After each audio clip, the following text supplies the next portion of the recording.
So Perfect. And yeah, it then I works. think Sunday, just you're gonna have to teach me how to pull the audio from Zoom. Yeah, sure. I can get it so you can record the master track, but then also you can have the separate ones too. So Perfect. all right, we are live. Okay, good. Thumbnails all changed. Look at that. People can be like, "What? Zach is on a Marvel thumbnail. What's Canceled. going on?" Yeah, yeah. They must have been bought. No, ladies and gentlemen, I was not bought because I've not seen. There's been 2 opportunities to see the Zack Snyder cut. I have not seen any at all. So, I you know, know. so I've seen. We have many friends who have seen it 3 times, and God willing, they waited 6 hours last night. that was a. Oh, I felt I so felt so bad for bad. all Yeah. of them. Like I said, one day I'll see it'll probably be a documentary. There is a long, long movie in store to just talk about the chronicles of the Snyder cut and everything like that, from that to Tom and Jerry to the whole journey. Like there definitely needs to be one day. I know they're putting out that half an hour thing, but like they need a longer like start to finish everything went down. But that's when I want to wait till like 4 or 5 more years from now when people can really talk and say stuff, when people might be, have former in front of their name instead of president or something. So Yeah. You mean the former resident of Chicago yeah, kind of something like that. instead of Yeah. the president of the United States? Mhm. All right, I'll share this. All right. We're good to go.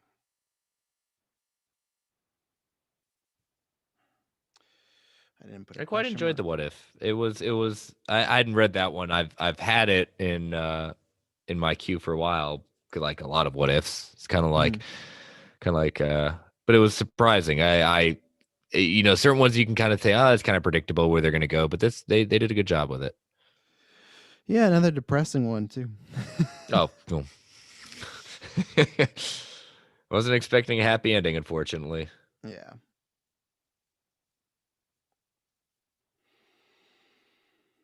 All Do, right, do, so do, I do. would like. Yeah, no, big couple weeks coming up. We got that, got Falcon Winter Soldier, got Kong versus Godzilla, which I'm kind of forgetting about because all the other ones, but I'm sure it'll be a fun watch. Yeah. Mortal When are Kombat, y'all doing that? When are y'all covering that on Geekverse? Godzilla. Yeah. Probably. Well, again, we don't know for us when it drops because we don't have HBO Max and theaters aren't open right now. So we're Okay. waiting to see the plans, but sometime that week, yeah. I don't know if that'll be a midnight one or anything like that because I guess it all depends when it drops. That's the thing I don't know anymore. All these streaming services, they're all over the place. Did I send? Who did I send that? I feel like I sent a.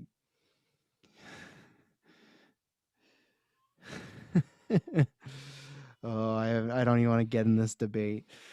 I wonder if Mephisto's going to join us this week. He better last 2 weeks. But oh no, just seeing this debate of promising young woman, it's just so funny. It's because people are comparing it to Joker, and it's just like, in a sense, it's like it's a character piece and it's darker, but it really is nothing new. Because like the main character of promising young woman, there's no spoilers. Like she's like a hero of the story, and like Joker's clearly not. Like like the comparisons are very minor. So I can't remember who it was. Some sort of publication that ran like promising young woman is this year's Joker, and it's like, I guess, but like not not in the sense that you're kind of proposing. But yeah, Yeah, it's that's funny. when that drops. That's definitely going to be on my queue to watch. Should So soon here, because yeah. Let's see. I originally thought it was on streaming. Then I found out, oh no, apparently it isn't. No, one of the last things I got to see before theaters like shut back down around here when I was like, Mm. you know what, we're going back to COVID times. So, and here we are. Okay, All I'm right. ready to go whenever you are, sir. All right, got that pulled up. And look at Nathan is in the. Yes, Nathan. It's basically what my tweet just went out. Like, what? Zack Snyder on a Marvel Alliance discussion at that point? Worlds Yeah, sorry, collide, my friend. he's not gonna show up. We don't have those type of God, scoops, but God, that would be amazing. I oh might just yeah. say, we're just going to talk about anything. You're not going to talk about your movie. We're going to talk about anything else. What else do you want to talk about? I don't know what I would talk to him. Honestly, I would want to talk to him about that next movie he has coming. I know because everyone loves Army of the Dead and this and that, but like Mm, Sid's BVS, because that was like all controversial and all this thing. I was like, I can't wait for him to do like a movie that has like no special effects, just character piece. And I can't remember what he's titled. It's something horse or something, but it's that movie where he's talking about it's like a man in a cabin and he's dealing with personal mm. stuff. It's like I really want to see that. I want to see like him all stripped down and everything like that. So, but yes, we're gonna Mhm. talk about a bunch of stuff here. So it'll be fun. So, all right. So if you are ready to go, let me pull up this. Nope, I don't need that. I will close down work for the day. Don't need that. All right. All right. I am ready. I am as well. All right. In 3, 2, 1. Welcome to the Marvel Alliance podcast, where we cover anything and everything to do with the Marvel Universe. From the comics, TV, and movies, we will go from the Mojoverse to Earth 616 to Westview in order to bring the Marvel Universe right to you. I'm the Uncanny Chris. I'm the podcaster of Mistress Snell. Alliance assemble. Assemble. There you go. I just choked on choked on my spit in the middle of same podcaster Mistress. So that's what that sounds like. But next week's my last full time week, so I gotta get it 100% right. But how you doing this week, Chris? Doing good, just hanging in there. It's my Mm-hmm. birthday week, so Mm-hmm. birthday's Friday, and we like I've been saying, I got Zack Snyder's Justice League on Thursday. I've got Falcon and Winter Soldier on Friday. Getting my second COVID shot on Saturday. As I Lucky. said before, everything's coming up Millhouse. Mine's coming up soon here, like the next month and a half ish. I'm very close, but like obviously it makes sense for where I am in interior health down the line because there's people above me where it's like, yeah, it makes sense. They're a bit more on the front lines than I am, but it's I'm excited to get that. I'm gonna just be like, I don't know. I've thought about because I keep seeing everybody. They keep posting very clever gifs when they get this, and I have one, but I don't want. This is very first Mm. world problems. I don't want anyone to steal it. I don't want anyone to steal it, but I do have two. But the first one I really want to use. But well, yes, congratulations on all that. Happy, I guess, pre-birthday. I'll say happy birthday again, of course, We'll, that day. we'll But do you know we'll, when we'll do Mary Very on birthday, maybe. I don't know. Maybe. exactly something like that. So yeah, we got some fun stuff to talk about today. It's a bit lighter and everything like that, but we got some good topics. Thank you to everyone that sent in questions. And you probably are wondering why is that person on the thumbnail? Well, that's one of our questions. But before we get into that, I'm going to give you all the plugs because down below, if you look just in your description, scroll, you see it right there. Boom. It has every single show on the network, all 9 shows. Monday is usually, well, oh, sorry, World's Finest Believer is always Monday. Mhm. What do you got going on Monday? Yeah, we had a new guest, Meg, Wonder Meg. Mm-hmm. You all should know her. Big promoter of Zack Snyder and Justice League. Everything was Justice Con, Wonder Meg, and World's Finest. She got a YouTube show, World's Finest. But great having her on. She chose her very first graphic novel she had ever read, The Killing Joke. So what better way to welcome in Zack Snyder's Justice League this week than putting that show out? So we had a good discussion talking about the good and even the controversy behind the book. Oh yeah, great episode because I'm glad you have to talk about that type of stuff. I was so mad when I saw that because one, I had sworn that Killing Joke had been done because I was always like, oh, I definitely want to do Mm-hmm. DC one day, and I'm the same as her. That was the very first graphic novel I ever read, but that's a great episode. Go check out. I believe Chris, you might be able to correct me. I think on her YouTube page, which is Wonder Friend, she's having Snyder on this Wednesday. I think tentatively, right, which would be when this drops. I think it's like 8 Eastern. But the best Mm-hmm. thing is just to go follow her on Twitter. I've Yeah. only talked to her a few times. She's really cool. She supported the Geek First charity. She donated, and same thing like Amanda. Never heard of her, never met her, but she was just nice. Oh, threw some money towards, and that's why my hair is still short, whatnot. So yeah, go support what she does. She's very cool and just good at what she does too. So that's always the best thing when people are cool and they're good at podcasting because it's easy to promote them and say, hey, go check out their stuff. And if that happens, which I believe is happening, I think that'll be a very fun interview and whatnot, or a conversation. It's not even an interview. They have many good conversations over there. So check that out. And what I was trying to say before, usually is DC Alliance on Tuesdays, but they switched up this week because obviously the Snyder Cut is coming out this week to Justice League, Zack Snyder's Justice League, whatever you want to call it. It has been a long, long journey, but it's coming out. I'm very, very excited to hear that review because it's obviously you guys have been really waiting. I believe you're going to be guesting on that one. Yes, I am. I am scheduled to appear for DC Alliance this week. So Yeah, there you go. So yeah, I believe it's you, Greg, Travis, and I think Katie's gonna try and make it. So I'm very excited to hear your guys' thoughts. So that's a little switcheroo on the Wednesday, right in the middle of us. Tuesday we're live. Friday is superhero discussions, and then the weekend, Saturday, Sunday is Germ bringing you weird science and for DC and Marvel. And I cannot wait because at some point this week I won't get it physical, but I'm going to be buying. I've said this before. There's not many I do buy digital, but Tom Taylor's Nightwing is out. Oh my goodness, I cannot wait. If anyone's listened to the show before, they know what a fan I was of his Wolverine run. I'm getting the omnibus this year. So Tom Taylor writing my maybe third favorite DC character goes Batman, Catwoman, and then Nightwing. I am very, very excited. So lots of good stuff happening on GUA and lots of good stuff happening on Patreon as well. Go over there. You got the tip jar, which is the $1 tier, and then you got the $5 tier, which gives you ad-free exclusive early episodes. We already, it's I say already, it's half the month, but still, we got our Patreon exclusive already up there. Future State DC Part 2 is up there. You were a part of that, Chris. How was that podcast? I haven't listened to it yet. It's been a busy week, but I know people like the first one. Yeah, it was just good to kind of wrapping up where Future State was, our feelings on it, and it sounds like the comic book crew, we're gonna kind of do this as a we're not gonna say necessarily monthly, we're gonna do this as big events come on. So it's not just gonna be DC. We're probably gonna our next one that's coming up on the horizon will be the Heroic Age coming from Marvel coming this spring. So again, be on the lookout for that. So whenever kind of major events or some major comics we want to talk about, we'll be dropping those on Patreon. Yeah, and there's a whole bunch of other stuff. There's the top 10 comic book movies, Star Wars movies, Bridgerton review, tons of stuff on there.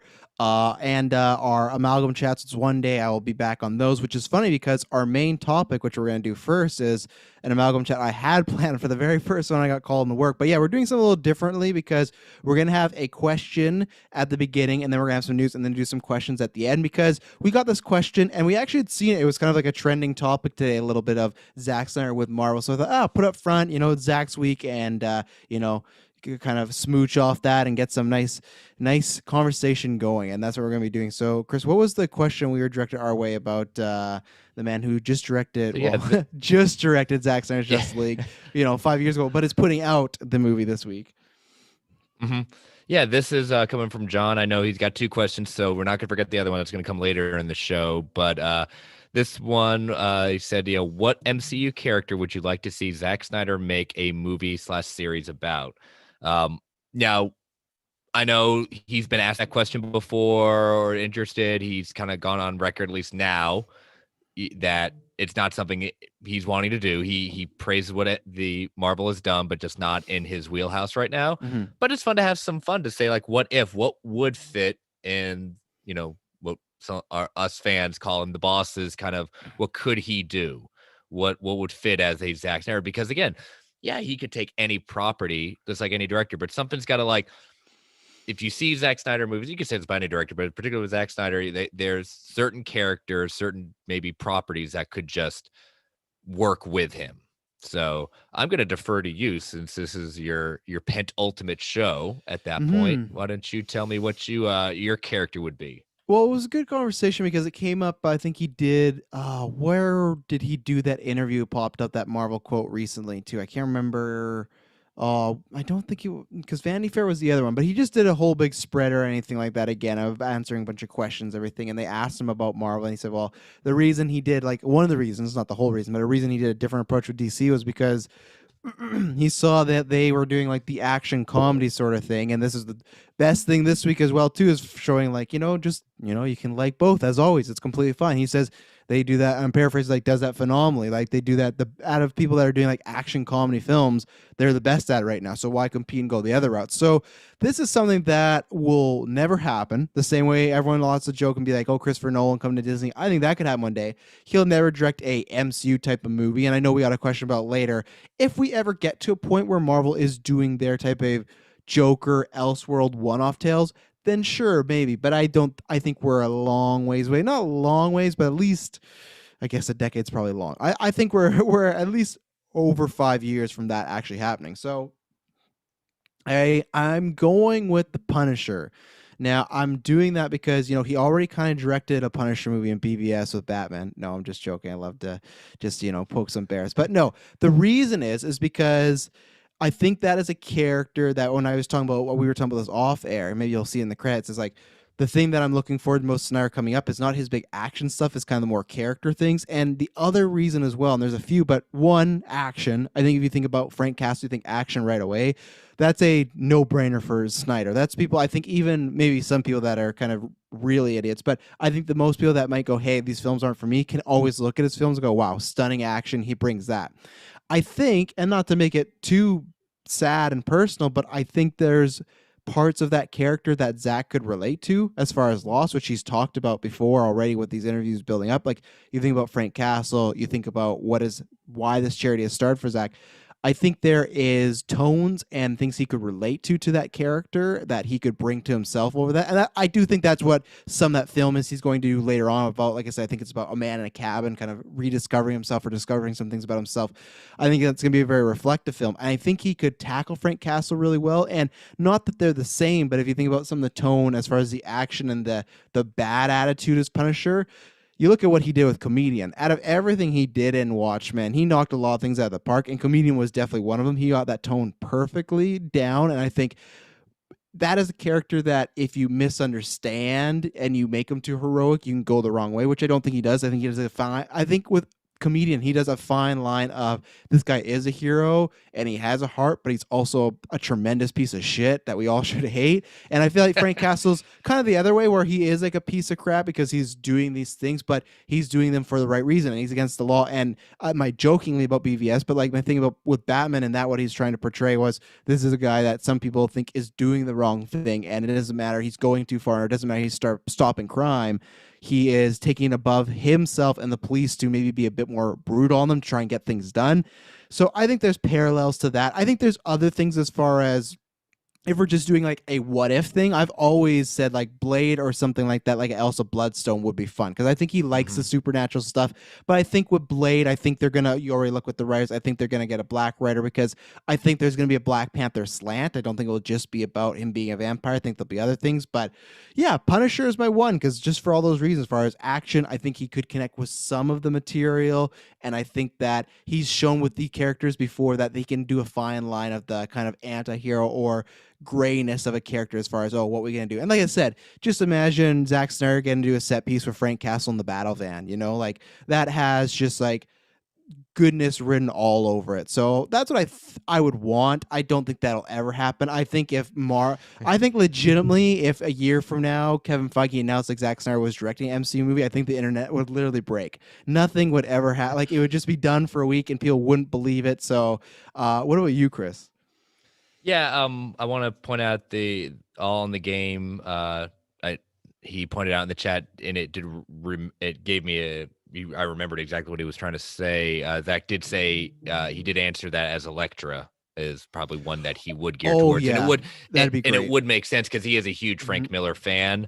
So 100%. Yeah, that's a huge line to draw. And see, that's the thing, like if they ever got to the point of doing like films kind of by himself, I think Elektra's one where it's like I'm not trying to sound bad, but I think that's one where it's like you don't need her in the MCU. It's not like something like the X-Men where it's like I think she has a good big following, but someone that's a character you could do some experimental things with and be like, hey, let's kind of like Deadpool where it's like this is gonna be rated R, we're gonna play around with it, let's see what happens, and give Elektra a small budget. It's kind of like what we've heard about with the Deathstroke movie. Like I would absolutely love. That would actually be really good. I'm just trying to wonder who we would cast.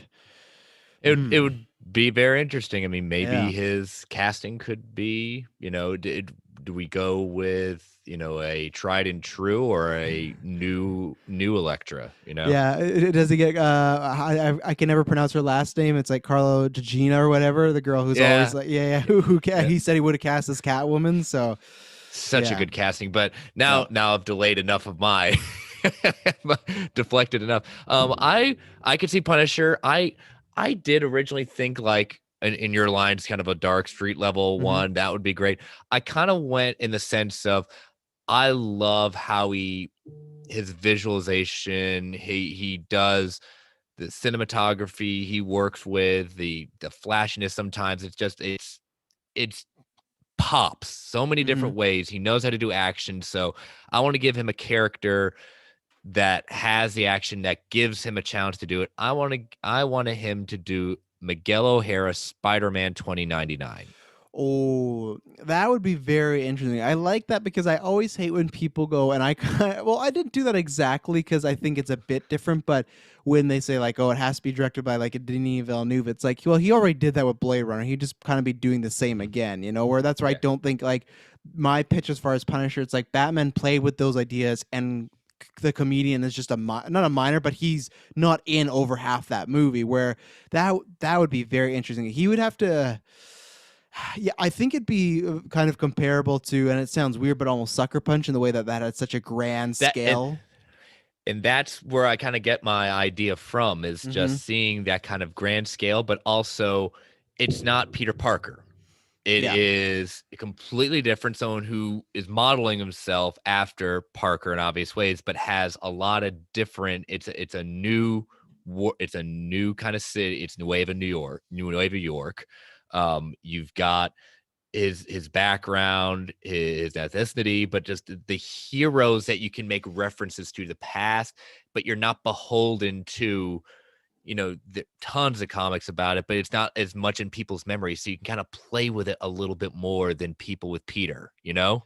yeah. Well, and it's funny in the Spider-Man realm because sometimes still went too realistic with this question, but the other one I did jump to because yeah, it's still darker, but it's just because I'd want to see with the visuals what he would do with a Venom. Like I thought in a realistic world, way before they made Venom and Venom, that there'd be Carnage. If there would have been a world where you give him someone like that or a Carnage, not played by Woody Harrelson, I would you because you got to have those grand set pieces in there. But no, I really like I like that one. That would be very interesting to see this And, kind of and because he's talked about he wants to do a sci-fi movie, but like Sucker Punch is it's it's sci-fi-ish, but it's more fantasy in my mhm. opinion. So it's like to him to go fully immersed in that would be quite interesting.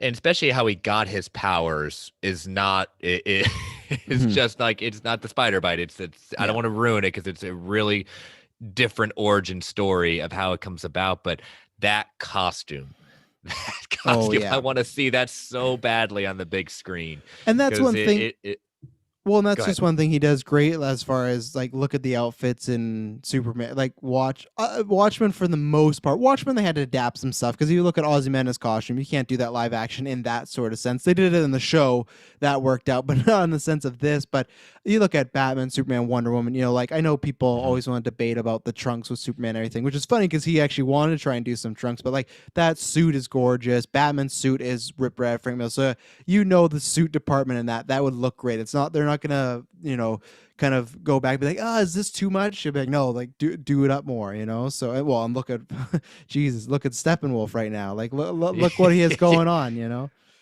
Exactly. Stu Little's in the chat. He said, I think Zach would be great for some form of World War Hulk where we find out Banner lied and the Hulk breaks free, angrier than before, but also smarter and out for revenge. That again, we, I like, I like the homage that we did get to, Planet Hulk, but we never Hmm. got, as Stu said, we never had a World War Hulk. That would be a very interesting kind of all out destruction. Yeah, and then you're gonna get 20 articles about how he destroyed New York and everything like that, just like Metropolis all over again. You know that that's right. We're gonna go down if he does World War Hulk. But guess what? How That's would the the world Hulk. That's the Hulk. react? Yeah, Yeah. yeah. And then yeah, Clay said I would also enjoy an Osborne political thriller. That would Mhm. be interesting because like obviously there's signs that in BVS, so that could be. I don't know if I'd ever see the day where Osborne would get his own movie, but at the end of the day, Sony's still trying to make a jackpot movie, so you never know what could happen in the world of Marvel. So, but yeah, you got any more thoughts on that? No, I think it would be interesting. Again, it's a pipe dream. Yeah. I would obviously I want Justice League 2 and 3. Hopefully, keep our fingers crossed. But you can't deny this man has a vision and an eye for things that challenge people. Whether Hmm. and people say, well, how do you challenge people in a zombie movie? Watch that movie again. There's a lot of things that are being said about that he does really well, and I'm very much looking forward to Army of the Dead.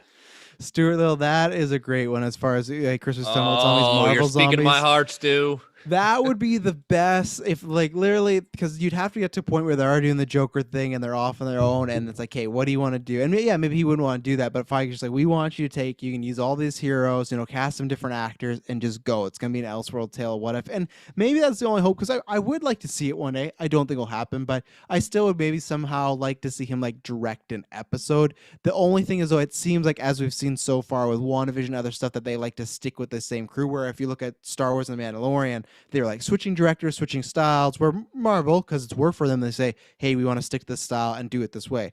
Granted, that's why they should, but yeah, it's something I would have liked to seen in the Sony. I know Sony's still around, but the Sony Fox Mhm. kind of era. Like I think something with something X related could have been fun too, but I think those possibilities are a bit more harder nowadays. It's the same thing with Nolan. It's like I think there's just too much of, you got to play in a box nowadays. If Edgar Wright didn't want to play in the box, and some people can, but I think there's some people, once they're so established in a way and they've done films a different way, it's like, do I really want to do this? And some can play in the system, but some can't. And I don't think I think Zach wants to make his own system, and I'm very excited to see where his next films end up, because I think he's talked about doing more with Netflix. So after Warner, like after this, and if there is more Justice League, but if there isn't, I'm interested to see where he kind of lands on his feet. But I don't think it'll be the MCU.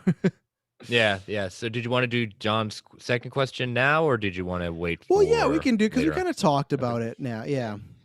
Yeah. Well, this is my idea for it. This is this Elseworlds. hmm If the MCU we're gonna do Elseworlds, it's gonna not connected, more freedom, Earth X. Yeah, so the question was, he was asking if they get to a place kind of like where I was referring to as far as Joker, what would be Elseworlds you would like to see? And it's tough, because I really want to. That's why I was happy Joker was such a success. That's why I want these other ones to be a success.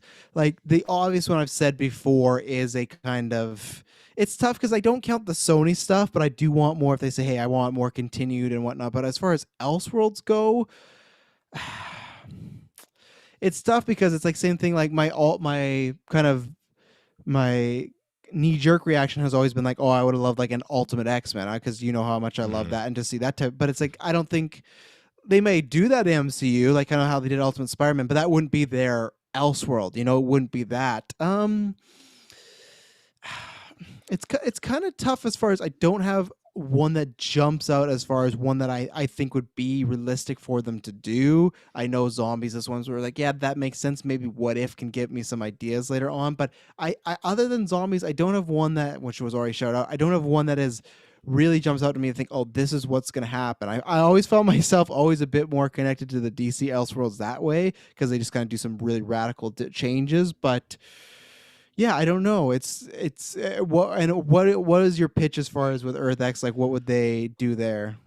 Well, in the idea of it, uh, very simply. There's a lot more going on, but all everyone has powers basically, Mhm. and this is a thing that Black Bolt releases the Terrigen mist into the atmosphere, and humanity is all changed. And the last quote unquote human on Earth is Captain America, who has retired because he killed someone, and not saying without necessary merit at that point, Mhm. and considered unfit. So it's a very interesting kind of looking at where are the heroes now that we used to see, and where they are, where they've been. I mean, it's an awesome. I mean, this was a trilogy. Earth X was the first one. Story kind of developed by Alex Ross and Jim Kruger. And so it's a great series. But it's just, I like that idea of it, like it, what if Elseworlds, whatever you want to call it, just Mhm. far flung in the future. What if things change and go this certain way? What happens to our heroes? What happens if everyone has powers? How does society deal with that? Yeah, and I think, as we obviously talked about with WandaVision, I would one day like a bit more, and maybe we'll get this with Multiverse of Madness, but a bit more of an actual House of M, as far as we saw it as a grand scale as, oh, hey, Wanda brought these people and gave them what she thought they want, but they really didn't want that. If we get enough of our heroes established to do that moment where Wolverine wakes up and Mm-hmm. he's like, something's not right here, and you have like Magneto, who's pretty much become the thing he's wanted to fight against his whole life, like an oppressor, but that's what he is. So, but that's stuff where it's like kind of down the line where you could do with MCU. But it's interesting, because I think had obviously What If coming out. We've had hints of it, but I really think our first taste of Elseworlds will be Loki coming up, because I think they're going to do a lot more exploring kind of, oh, what if we went down this route? So I'm excited Mhm. for all that. So good questions, John. Thank you very much for sending Yeah, those in. thank you. All right. Do you want to take a commercial break, or Yeah, do you let's do want that. We'll to? take that, then we'll get into the news, and then we'll finish off some questions and fact or fiction. I think I had some good fact or fictions. I thought all weekend about them. Like, I got to make these ones good for my last little while. So we are going to be right back, as you're going to get an ad. These help support the network, they help grow, and they help do every single thing that helps this train keep running along as greatly as it has. So we're going to be right back after this ad break. And we're back. We watched some documentaries this week, Chris. Yes, we did. So we watched the first one of from Marvel Studios, Assemble, looking at the making of and the behind the scenes of WandaVision. I thought it did a good job. I Mhm. think it was of the caliber of the gallery, which has been all about the Mandalorian, and it was. I'll tell you what, the most interesting thing is seeing Paul Bettany with ears as Vision. Oh yeah, it's really disturbing. It throws It me off is. every time. It was cool to seeing how the development, hearing Elizabeth Olsen kind of talk about especially what she was hoping to bring to the character, and getting a chance to really explore Wanda in a way that she'd never have even dreamed that she was ever going to get to. And kind of hearing and hearing the stories behind, the little side stories, and how things came about. But and getting to hear Evan Peters just go say, Mhm. you know what, this is cool, I'm just gonna do it. And even getting a chance to play in this universe, which she thought probably he never had a chance to come into. Yeah, for me, it was funny when you're talking about like them talking about being acting, never have to explore these characters this way. To me, it was like such a kind of like sly way of being like, yeah, we didn't get much in those movies, so it's really exciting to get some actual character development, because like other than like they said, they get like moments in these movies, and I liked all these moments, but this was the first time like they're in the main stage, the main plate, like what we talked about with the show. And I think that's a good thing with the show, that it's going to do for, I mean, the other Disney Plus shows going to do for all the other characters. Yeah, I liked everything about this as far as it was paced. It starts at the beginning as far as them getting cast, everything like that. They talked about like their first experiences, talk about meeting Feige, stuff like that. They talk about the show, the creation of it. It's fun seeing all the backstage stuff, as far as like I was spoiled this at social media, but still it was like Vision being blue, because like, well, they have to have him blue, because in the black and white scenes his face would get like morphed into a weird type of bean and everything. So it's like so I like all that stuff. I'm a sucker for special features. I loved the Lord of the Rings back in the day. I loved Yeah. what was the other one? The Star Wars prequels. And surprisingly, Spider-Man 1, the 2002 one, has really, really good ones on the DVD. But I think they did a good job, and it was fun exploring all these characters. And it's kind of nice when it's like out, and it's like, obviously they talked about a little bit before, but we have Catherine Hong openly, talking about Agatha and how fun that was, and seeing like outtakes and everything like that, as far as her just like continuing to laughing. And it just looks like they had a really fun time making this show. And it is funny. I know she did, and I think he might have too. They both referred to it like mistakenly once as a movie. And it is funny that I still feel like they shoot it very much like a movie. Like, it's very episodes wise, where like, oh, here's a cut. They say, oh, this episode, this episode. But like, I feel like the way they shoot it is very much like the MCU already, and it is kind of one longer big movie. But I think they did a great job, and I think they've said we're getting this with Falcon, Loki, and Black Widow. But I'm very happy that's all confirmed, and that's going to be happening. Yeah, it's good. So I mean, if check it out, it's only an hour, I think. I Much like the see. series, you don't get much from Evan Peters.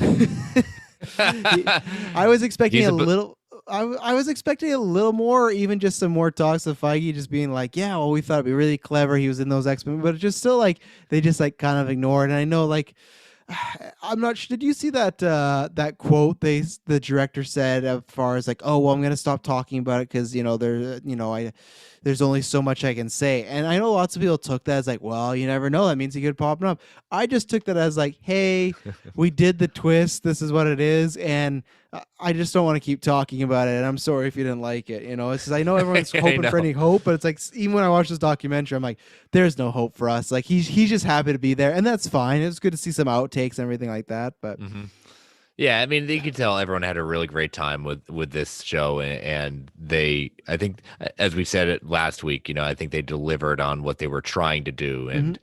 and it's just it was a good show. But yeah, the other one we watched was Behind the Mask, and the concept of this documentary is looking at the Marvel comics, but we still focus on the superheroes, but I think what makes the whole point of the documentary, but I agree with it, is what makes these heroes is not who they are as the hero, it's who they are underneath the mask, the alter ego, the secret, their secret identity.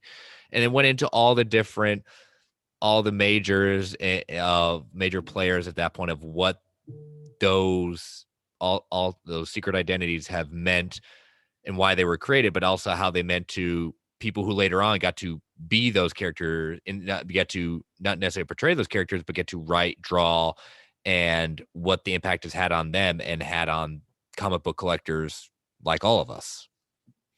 Yeah, this was a really good one. It reminded me a lot of the Women in Marvel one that was on the 616 as far as the Mhm. pacing, as far as like introduce the characters, introduce the creators, introduce the people that were influential as far as changing the characters and the routes. And yeah, I really liked their breakdown of talking about like, okay, it was Joe Quesada retelling a story of Stanley of Stanley says or Joe kind of a rhetorical question says like, how can I make the greatest Marvel superhero ever? And he even said that kind of like jokingly to Stan, and Stan goes, well, and he explains this whole thing as far as like, well, look at Spider-Man and see him jumping and he's swinging and everything like that. And he's like, yeah, that's just that. He's like, yeah, exactly, that's just that. But what you do is before that, you say, who does he love? What does he care about? What is he afraid of? What are his goals and stuff? So then the next time when you get to that panel of him jumping, you're completely invested. And it was interesting, and this is what I liked too, that it's funny, like I said, like I wouldn't talk about the Fox X-Men, but like they refer to DC quite a few times in this documentary, which I really like, because it's just kind of like that's what you should do. It's the same way. It's different because I watch wrestling. WWE was successful and just bought WCW, so that of course they'll mention it because they own that. But still, it's like that's part of their history and how they change, and it's the same way as far as them talking about that. And I think it was an apt comparison as far as you look at Batman. Batman is the real person, where Bruce Wayne is the mask. Where for them they took the different route. I still would kind of argue that because I think it's kind of a weird, like, yeah, Batman's that person, but still that's kind of Bruce Wayne. But that is where I think I have invested to. That's what Marvel is trying to do as far as, okay, we want to make these life-bound problems. It's going to be like, okay, Peter Parker has to stop crime or get it to the date. What are you going to do? And I think the other thing they really hit on, which I thought was really, really good, was the dual personalities, as far as everyone can kind of relate to that in the smallest degree. Because I've gotten this Mhm. many times before where at work, I had this about 3 months ago where someone's like, oh, Travis, you're so quiet. And if anyone in personal life knows me, knows I'm a blabbermouth. I'm the exact opposite of that. Maybe it's because I talk so much in podcasting, I got to save it. But like, it does remind me when they said it's like, yeah, it's even when you're not even thinking about it, you could be a different person with who you are with your friends, your wife, your husband, who you are at work. And that's not because you being that on purpose. It's just like the situation and the setting. So I really liked the diving into that. The interviews with all the creators were great. I really loved, because honestly, like, I don't know why it never struck me. I have no idea why, especially me being a fan of Planet of the Apes and that being a race allegory. But the whole segment on The Thing being like, Mhm. this was an allegory for a black man in America. And then when they show all the panels and the stories, it was like, oh my goodness, like I've never put, and like it's such an Yeah. easy like duh, but like I can't remember, oh, I'm forgetting the writer's name, but he said the reason The Thing kind of is comparable to a black person's journey in America is because no matter what you do, what your personality is, the second the Thing walks in the room, he's judged by how he looks. And that's where I was Yeah. like, wow. So there was some stuff where it's like you get the classic, like, okay, I know this, and this is the like, oh, I love Marvel, I'm gonna talk about this. But once they start talking about some of these things and inspirations for writers, like, wow, that's very interesting. The same thing, my last point on the racing was when they're talking about the reveal of Black Panther, and they just say you're a king. And for the first like issue or whatnot, talking about him being T'Challa, they don't talk about his race. They just talk about being him, like as a character, and him being a king and stuff like that. So, and that stuff where because it's so old, I haven't read it or I've kind of heard it. So, they really ran the gamut of, like I said, talking about the other company, talking about their origins, talking about race. So, I Mhm. really enjoyed it. I just want more of this. Like I've enjoyed 616. I really enjoyed this. So I think they're doing a great job with these. Yeah, and I still got a few more to watch with 616, but I think this is where Disney Plus is their like hidden gems. Yeah. Like pretty much most of the documentaries I've seen have been really spot on, and they're Hmm. just seen to Disney Plus. And besides the Marvel stuff, check them out. They do really high quality stuff, and you're definitely going to learn something through the history. I think my first one is, I can highly recommend it, Imagineering. It's like 6 parts. Oh yeah. Man, if you're gonna want to know anything about Disney at that point through the history of Imagineering, it's great. But yeah, in 616, I know we talked a little bit about it when it first premiered. It's a very interesting way of just these different documentary series episodes dealing with the Marvel Way with Dan Slott. You've got cosplay, you've got the toys. I just watched the toys one, which is really interesting. Hmm. The Japanese women, Spider-Man, Japanese Spider-Man. Oh my which is gosh, tons that of was like fun. an Yeah. eye. That was an eye-opening one. So I mean, give it a check it out. Most of these are about an hour, a little over an hour, and I sense that 616 is going to stick around. I think they're just going to do this maybe once a year, release a whole Hmm. bunch of these. But Yeah, and we've but talked yeah, about. these. Oh, I was just gonna say we've talked about before just the potential. Like I said, I want them to do these on comics too. As far as like, give Mhm. me a whole hour about the Ultimates and how that happened. Give me a whole hour about events. Give me a whole hour about a creator and stuff like that. Because I think they've kind of I even think maybe on Disney Plus, I'll have to check. There's like a Stan Lee one, but I think it was like done previously before Disney Plus, and it's just on there. Like and I think it might even been done before his passing. So I'd love like an update on that. I've said this before. They will likely wait till he's older, just because they don't want to seem like they're brushing his ego. But I don't really care. Like I think Kevin Feige really deserves one. I know some are like, oh, he's busy, he has all this money, but it's just like no, like his story is very interesting. Like people don't really, some people still don't realize like he was there producing the first X-Men sneaking comics to Hugh Jackman, and that's what I mean. I Like, know that's such a cool story. and that's what I mean. Where to me, it's not just like I don't want it about to be the MCU and about how no, I want it to be like get people from X-Men, Spider-Man, Fantastic Four, like those original actors to talk about just their small experiences with them and why. Because obviously it's like people can retrospectively say, "Oh, I knew Kevin Feige was going to be great." But all these stories you hear of him do sound like it's a little thing. But when they were doing Wolverine's hair, and he's like, "Yeah, Wolverine's hair should be a bit more spiky," it's like that's stuff you can't make up. That's not stuff like people are just lying about. To like, they don't have to. They don't work for Kevin Feige. Hugh Jackman doesn't have to lie about these things. It's just like even the stuff like there was an interview recently with Hugh Jackman that came out. It was just like talking about like him driving to the airport. Like I think he's an interesting guy, and that's where between that comic creator stuff like that, I think eventually even it's weird because which route they want to go. I guess you don't want to get too lifelike and everything, but I think even Robert Downey deserves one. Like just a whole his time. You don't got to get into his problems specifically, but just like what that change and did to his career. I just think the possibilities are endless with Disney Plus and documentaries, and I'll as long as they're this quality, I'll watch them. Oh yeah. So but yeah, we just wanted to share that thought. So give those Mm-hmm. documentaries a shot, and I think you'll be pleasantly surprised and have some enjoyable content to talk about. So we did have kind of 2 news items since Falcon and Winter Soldier is this coming out this Friday. Mm-hmm. In case you didn't know, excuse me. No, not by Um, a poster a day or something like that. Yep. No, there was a final trailer that was released, I think, yesterday, I believe, or Yeah. the day before. Um, so again, it's the march to that at that point, and but we got 2 interviews. Wanted to kind of share with you. One, I think this first one's coming from Variety. They had an exclusive interview with Kevin Feige on Anthony Mackie's Big Falcon moment, the fate of Captain America's shield. So long article, long interview, very interesting, but a couple of points. The interview starts off by saying, what's interesting about a hero like Falcon is that he's not an alien or a royal, but someone representing the Black American experience. Feige says, Sam Wilson is played by Mackie is different than Thor or Panther, that he's not a king from another planet or another country. And 100%. That's always that he was the minute when Captain America said on your left, running around the mall in Washington, D.C.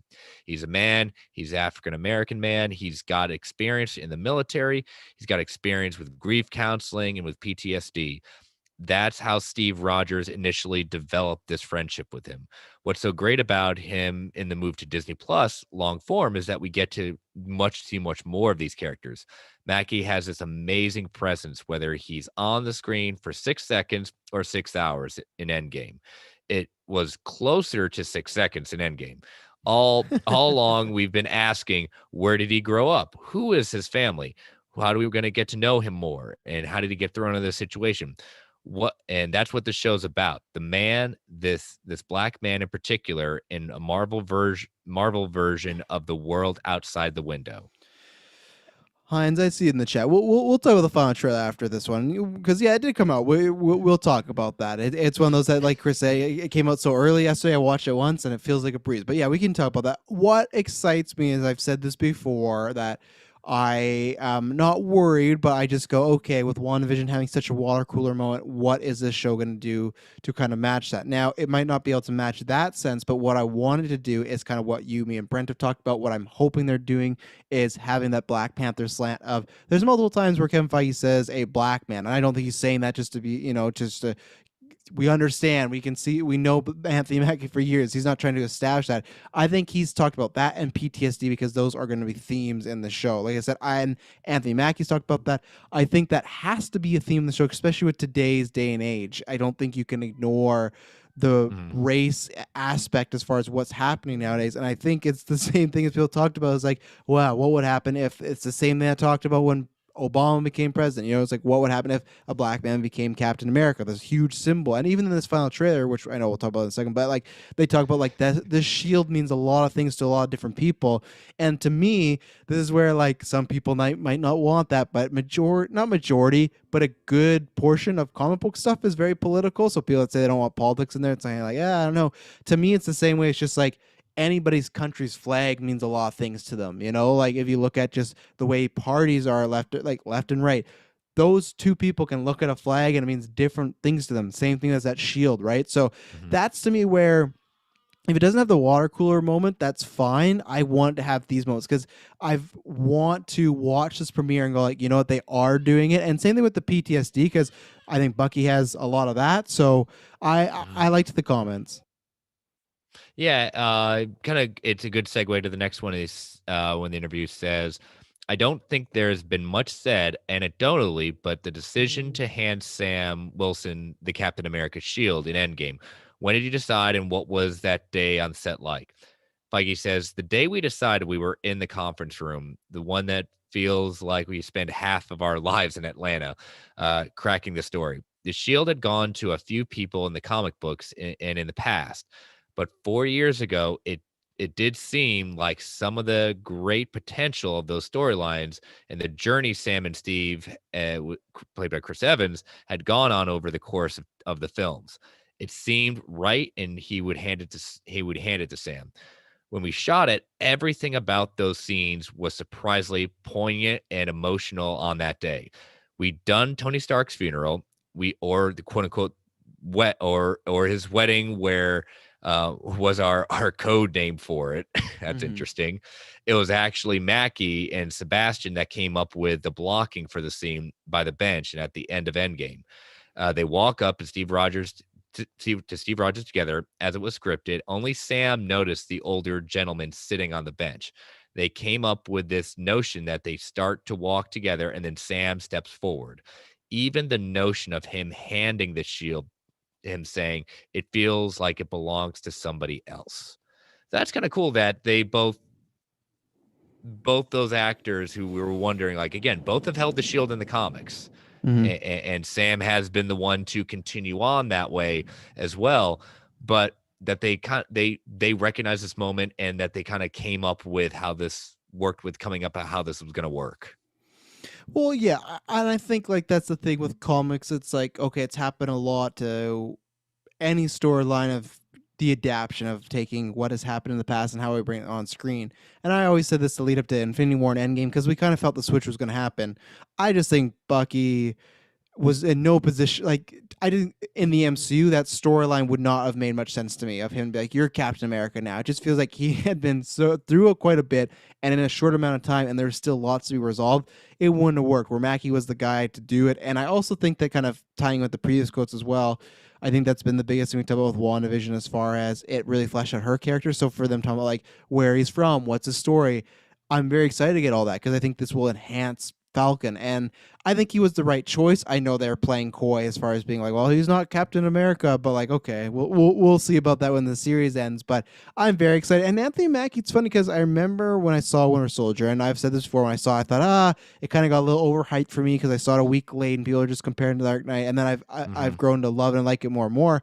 But I remember him not standing out particularly the first watch. I was like, okay, I like him, but then more and more, I've really, really enjoyed him, and it's also because I think I've seen him in other stuff too that I've really enjoyed. So I think he's ready. But the good thing is, I think he's ready in the sense that he's not just going to be like the Steve Rogers slash Chris Evans replacement. I think it's a natural build, and I think it's gonna make that character feel a lot different, and I think it's gonna really work for him. And I think that character's neat because if you're gonna do which is dangerous because we have Ironheart coming up, we have the Mighty Thor, we have a new Hawkeye.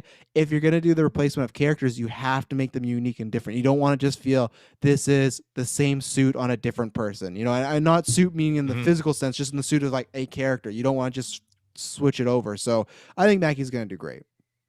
Yeah. Last question want to focus on is they asked, increasingly in film and certainly with Marvel's Disney Plus slate, it feels like MCU is opening up to diversity and inclusion in ways it hasn't before. Is this by design or the progress of storytelling? Feige says, I think it's a combination. We're lucky we have the comics to guide us. They have been relatively progressive over the decades for their time. The character lineup allows us, we're not necessarily creating full cloth or any new characters over the years, but Mm-hmm. we're finally able to tell those stories. Looking at remarkably positive experiences we've had in making sure there's room where it happens and it's not a room full of people that look all the same. When that's not the case, when there are people from various backgrounds and it's gonna be genders, stories are better. Being at a company for 20 years and having released 23 films, it has always been how do you keep things fresh and surprising as a story. When you're dealing with a story about a female lawyer who is a giant in green, She-Hulk, or a Muslim teenager with superpowers in Jersey City, Miss Marvel, or working with filmmakers and writers of color as we are, it's it's a it's very prevalent and so much as part of who we are and what we do now that it doesn't seem abnormal. It's no longer a headline. A woman is directing something. Wow. I hope that becomes the norm to the extent that this is no longer a rarity. And I've been saying that, you've been saying that at that point. And what Feige seems to echo to me is that it's time that it's time that like you said, it's not a rarity, but the stories are ready for now. It Mm-hmm. is a way for them to put these characters in forefront. Marvel and the comics have become more diverse with the characters and stories, but it doesn't seem like, and I think that's really, really done well at the MCU. They're not going to shoehorn them in. They're there for a reason. It's not a one-off. They're going to be representing more than just a superhero. Well, that's what I like. To me, it was an honest answer. And they said, like, is this a directive or is this something that's happening naturally? And not that directive, but just kind of like you said, it's a mix of both because it has, I've always said this before, that diversity, sometimes when people say it's forced, I don't think it's forced. It's just that it's catching up for in the past what we've done. Because in the past, if you were to look at lots of comics and movies, it's like, well, apparently almost just white people existed and that's it. Where even in the 40s, the 50s, they did some of that, but the numbers were quite small. And it's one of these things where when you walk outside, at least with me, when you walk outside the door, obviously now everyone's wearing masks, so you see that, but you also what you see is a bunch of different people. You don't just see every one of yourself. And that's thing for me, the not the first time it Mhm. clicked in, but one when I got really excited for changing, and this is why I want different stories. That's not just from my perspective, because I've never understood that point when someone goes, "Oh, I need to see myself in the character to." I don't get that. It's the same in video games. Like I can completely see a different person's point of view and engage in that story. But for me, it was Wonder Woman, the very first one, and there's that scene. I can't remember. What's William Strucker's the new one in Wolverine Origins? Who does he play? Colonel something in. He's the bad guy who takes all the stuff in the first Wonder Woman. He's palling around Doctor Poison. Remember he played Oh William. yeah, Yeah, yeah, I yeah, yeah, can't yeah. I can't remember his Sorry. name, but that guy. So there's that moment where, and there of course had been female superhero films before, but I feel like they're very much directed in a dude's guise where it's just kind of like, oh, we got to make it very sexual and these big action shots. There was this moment where she has the sword in her dress and everything like that, and she's walking, and the villain pulls her aside and they start dancing. And just even that moment, I was like, this is nothing you would do in a male superhero thing. You're not going to have the male villain pull the hero and start dancing with them. And it was this little moment where they have this scene where they're both kind of talking and there's some threats going on and stuff like that, but they're kind of being coy. And it was just like, wow, you can do, and that's the thing with stories with different people, you can do different things you've never seen before. And that also helps the genre because if you don't evolve, you will die. In the comic book genre, I think both DC and Marvel are doing that. I think Marvel's doing that with the TV and starting to get a little weirder. And I've said DC was doing that with Joker, and they've done different things before. So it's just the fact of if you don't change it up, it will eventually, yes, superhero films, whatnot, will go down in popularity. But if you don't even try, it'll go down a lot quicker. Something else will take its place a lot sooner. That's doing something new, something fresh. So. Yeah, Stu brings out a good point. MCU seems more distractingly self-aware when they increase representation. Some of the marketing for Captain Marvel was a bit cringe in that regard. I can understand that in the sense of, they wanted to put this out there as we're the first female superhero for Marvel, and they will do that, and it's just bad marketing in that sense. It's like a catch-22. Do you put it out there and put it in everyone's face, even though the audience kind of sees that, or do you be a little more, like you said, less cringe, ease it back a bit, and just focus on just let the moment happen for what it is? Well, and it's tough because I do remember too, like there's lots of things in the Captain Marvel marketing where the words would fade in and her would come in first. I know people gave it flack for that, but I think it's tough because there's a fine line because I get your point, Stuart, where you go, okay, you don't want to show it off too much. You don't want to boast about it. But at the same point, you still kind of do because it's just like, yes, it was not the first Marvel one, but it was the first MCU one soul-led. And I think you do want to make a point of that as far as some people might be saying, oh, you're just using that for marketing. Yeah, there's definitely some of that. But you also want to celebrate it in a way. But I get where people's problems were with some of that. But for me, it didn't do that exactly. I think in the movie, I wouldn't say it's cringe, but I would say because that was always a comparison of Wonder Woman and Captain Marvel. I like Captain Marvel a lot, but I think Wonder Woman did that a lot better as far as the message being a bit more subtle, where Captain Marvel definitely had some stuff that was more on the nose, but sometimes that works out for people. So I think that's kind of a different strokes for different folks sort of thing, as far as I'm sure there's many people there in marketing who's like, oh no, worked for me, So what do you think about that trailer? Because I know Heinz and someone listening. What do you think? We got the final one. He's waiting for it. I thought this trailer definitely wasn't. They got rid of the jokes. I think they totally abandoned the jokiness about it. Like the first one, I know I like some of the jokes. Are the ones that was just like, I get it. This is going to be the odd couple superhero kind of thing. But this was the trailer I was kind of looking forward to.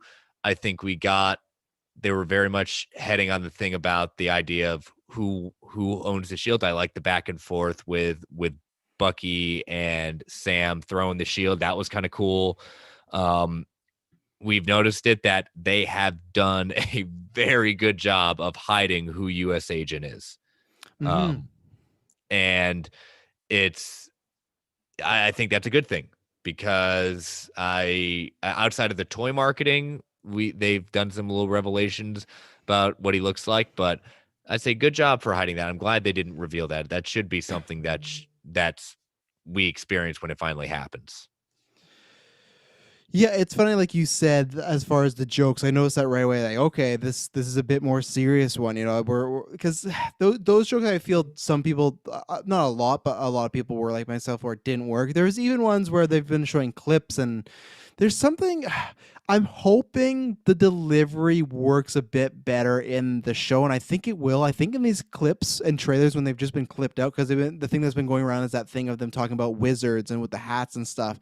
And when I hear them and see them, I just something's not right here. And I actually, like I said, I don't think it's them. I'll know once I watch the episode. I just feel it's like the way they're pacing them in trailers or whatnot, except for some of them. Like there's that one where it's like you got beat up by a girl, and it's like, yeah, there's, like I said, we've talked about this before, talking about Captain Marvel. It's like, yeah, Captain Marvel could handily beat you guys. So it's like, yeah, we want this to feel like the 90s buddy cop movie, but you gotta be a little careful there. So, because you just don't want to date yourself. That just, to me, it was a very dated joke. So I like the little snippets we saw of Bucky in like a therapy sort of session. I hope that because I haven't read any reviews. I've seen some tweets about them, and people have said that Sebastian Stan has not been a standout, but is really solid in this. And I like that because I feel like Bucky has been like a two-dimensional character after Winter Soldier. He's just been there. He's been a MacGuffin each thing. It's like in First Avenger, he was the friend.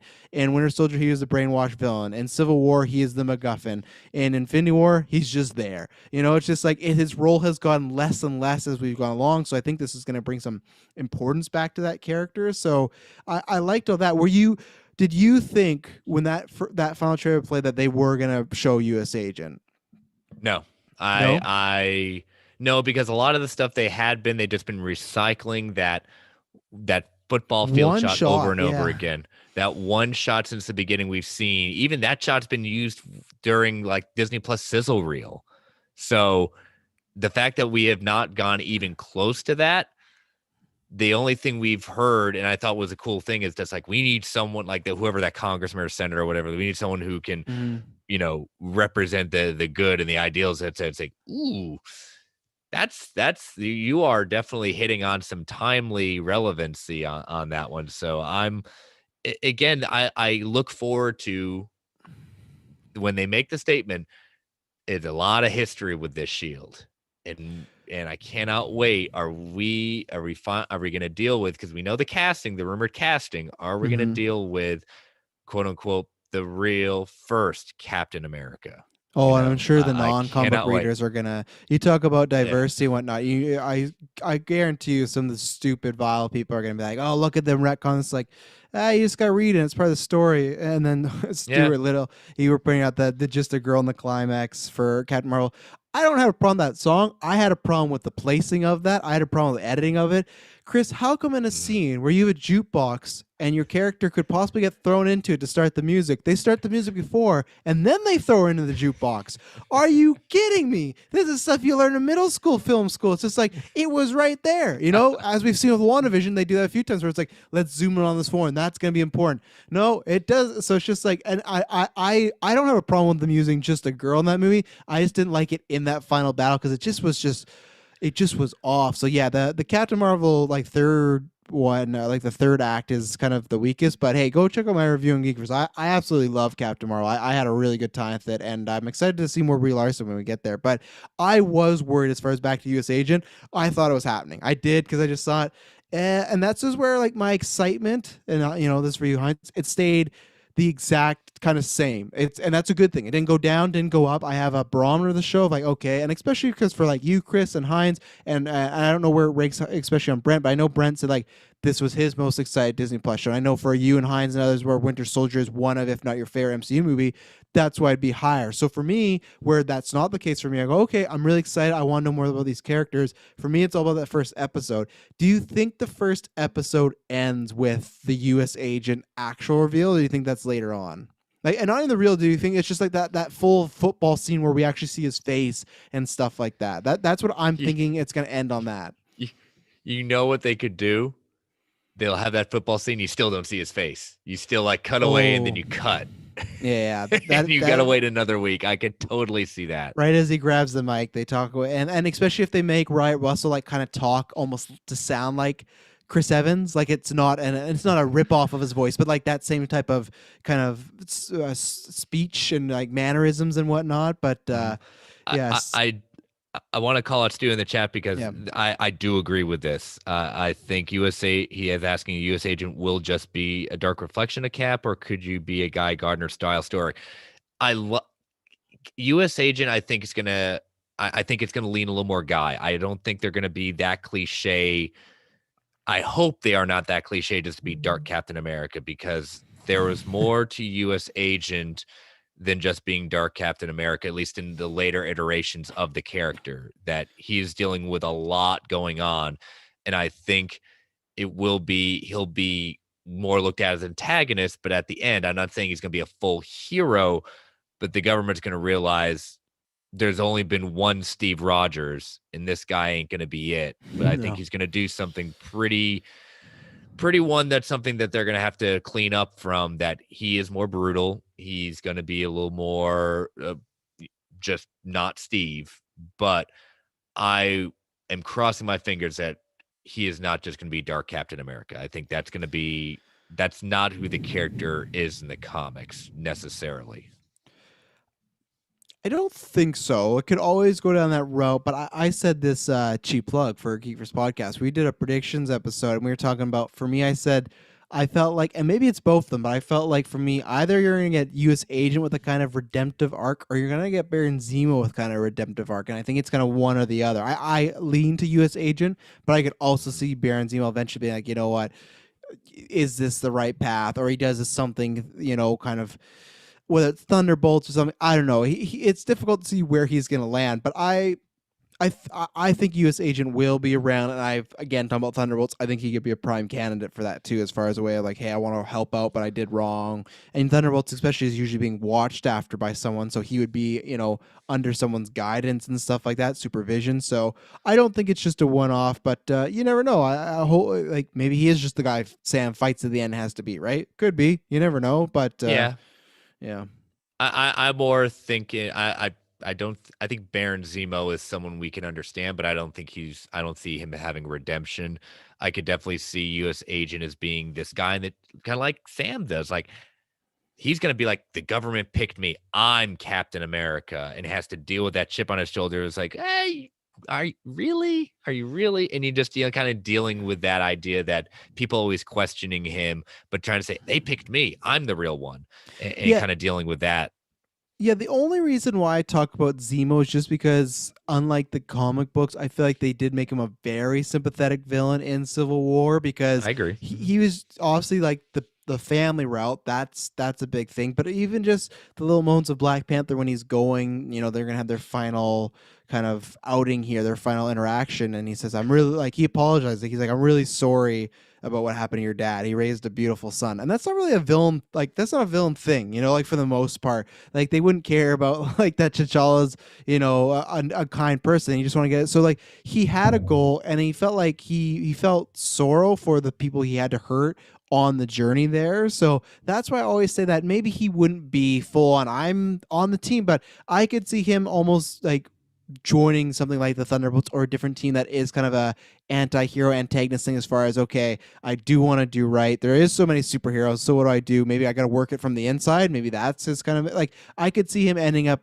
that as well, because I still think there could be I don't know who, because we have this kind of crew going on. We have U.S. Agent and we have Baron Zemo, and I still think there's a chance that none of them could be like the main villain. I somehow think like the government may just end up being the main villain, but I'm very excited to see what's going to happen this Friday. Yeah. You know what? I think we've got some great questions. Let's take our last commercial break and head into some questions and bypass the last news thing, because some of these are some pretty fun ones.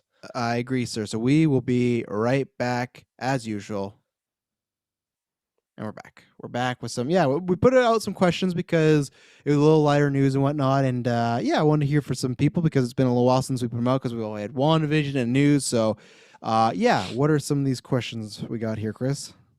Yeah, we got from Joe from Ranger Alliance asking, what are your guesses as to where we will see the Vision next? Well, I put that kind of out there as a fact and fiction.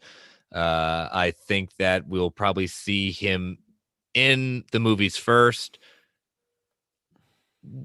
I could see it somewhere down the line. If it's not going to be, I could see it at the earliest end of this phase, more than likely somewhere in the beginning of the next phase. But I think we're going to see, he's going to have a focus show. I think he's going to have a focus Disney Plus show. It'll be an event show. And, but yeah, that's where I think we'll see him. Yeah, I've been saying that too, where I don't know if it'll be the full on Tom King's The Vision. I still think you could actually do that down the way. I think, again, adapt it, but I kind of want them to like have the cojones and not put him in Multiverse of Madness, because I feel like that's where everyone's kind of thinking, and it makes sense, right? That's the obvious thing. He could appear there, even as an end credit scene, maybe, but I would love him to pop up somewhere. It might leak, but I'd love it to be like Red Skull, where Red Skull, we had no idea and he just showed up in a movie. I would love it the next time we see Vision is like that, where we had no idea. He just pops up in a show. Knowing Paul Bettany might spoil it, but he just pops up and we're off to our next adventure with them. I'm very excited. I do think we will see him in this phase, like we talked about in the Fact or Fiction. I do think we will see him in Mm, this phase. I think it's too big of a kind of cliffhanger to leave out there for this character. But and we didn't talk about it before, but it's strange because so you have Spider-Man Far From Home 8 months later. You had this show WandaVision, which was like 3 weeks to a month, and now they've confirmed that Falcon Winter Soldier is 6 months later. So the timelines are all over the place. So it's kind of hard where yep. with Falcon Winter Soldier, you go, oh, he couldn't pop, and I don't think Vision's popping on this, but you would go naturally if it's happening at the same time. You go, oh, he wouldn't pop up in this because it's happening concurrently. So Vision's probably off somewhere else. I don't think this show, but any other show in the future, if the timeline is like this, he could pop up anywhere because in his time, it's been months later or whatnot. We don't know what he's doing. Same thing just because it's coming out later, Armor Wars could literally be a show that comes out and it takes place a week after WandaVision, right? And that's where it might make sense. Oh, that's where Yeah. he goes. So I wouldn't have thought all these time passages were going to happen. I hope they never get like, I trust them. So I don't know why I'm saying this. I just hope that they don't get too tangled, but I think we will see him in a end credit or a movie appearance once. And then I do think Disney's shareholders meeting next year, you might get an announcement of the Vision, and we'll go from there. Yeah. We'll see. Next one comes from our buddy Brent, Fans Without Borders, Marvel Squadcast, asking 2 questions. If you could only pick one rumor for Spider-Man No Way From Home to be true, and none of the others would happen, why would it be having Charlie Cox's Daredevil show up? It's not for me because here's the thing. I maybe Brent definitely probably outranks me as far as wanting to see it, but as far as things I still want to see comic book live action, Daredevil and Spider-Man is one of those things. Absolutely, yes. I just think there's more time and other avenues to make that happen. And this is us just assuming these rumors are true, right? If Spider-Man is truly a multiverse movie, it sounds like Charlie Cox is not a part of that. It sounds like they are doing the J.K. Simmons things where he is Matt Murdock now, in-house kitchen, Peter's lawyer, and then you'll meet him more down the line. You can do that in Spider-Man 4. You can do that. We've already heard rumors of Secret Invasion. You can introduce Charlie Cox's Daredevil at any point. I'm all about, nostalgia, future nostalgia, of course, for Dua Lipa as well. But great song, go listen to the album. But what I'm all about is the nostalgia done right. And that's why I love Force Awakens. And I'm all about crossovers and generational things. And for me, there's no way you can talk me out of Tobey Maguire being in this movie. I need to see it. It's something that's been talked about ever since they had the idea of the multiverse and once Spider-Verse was big. That's my thing of, I think we will see Charlie Cox down the line.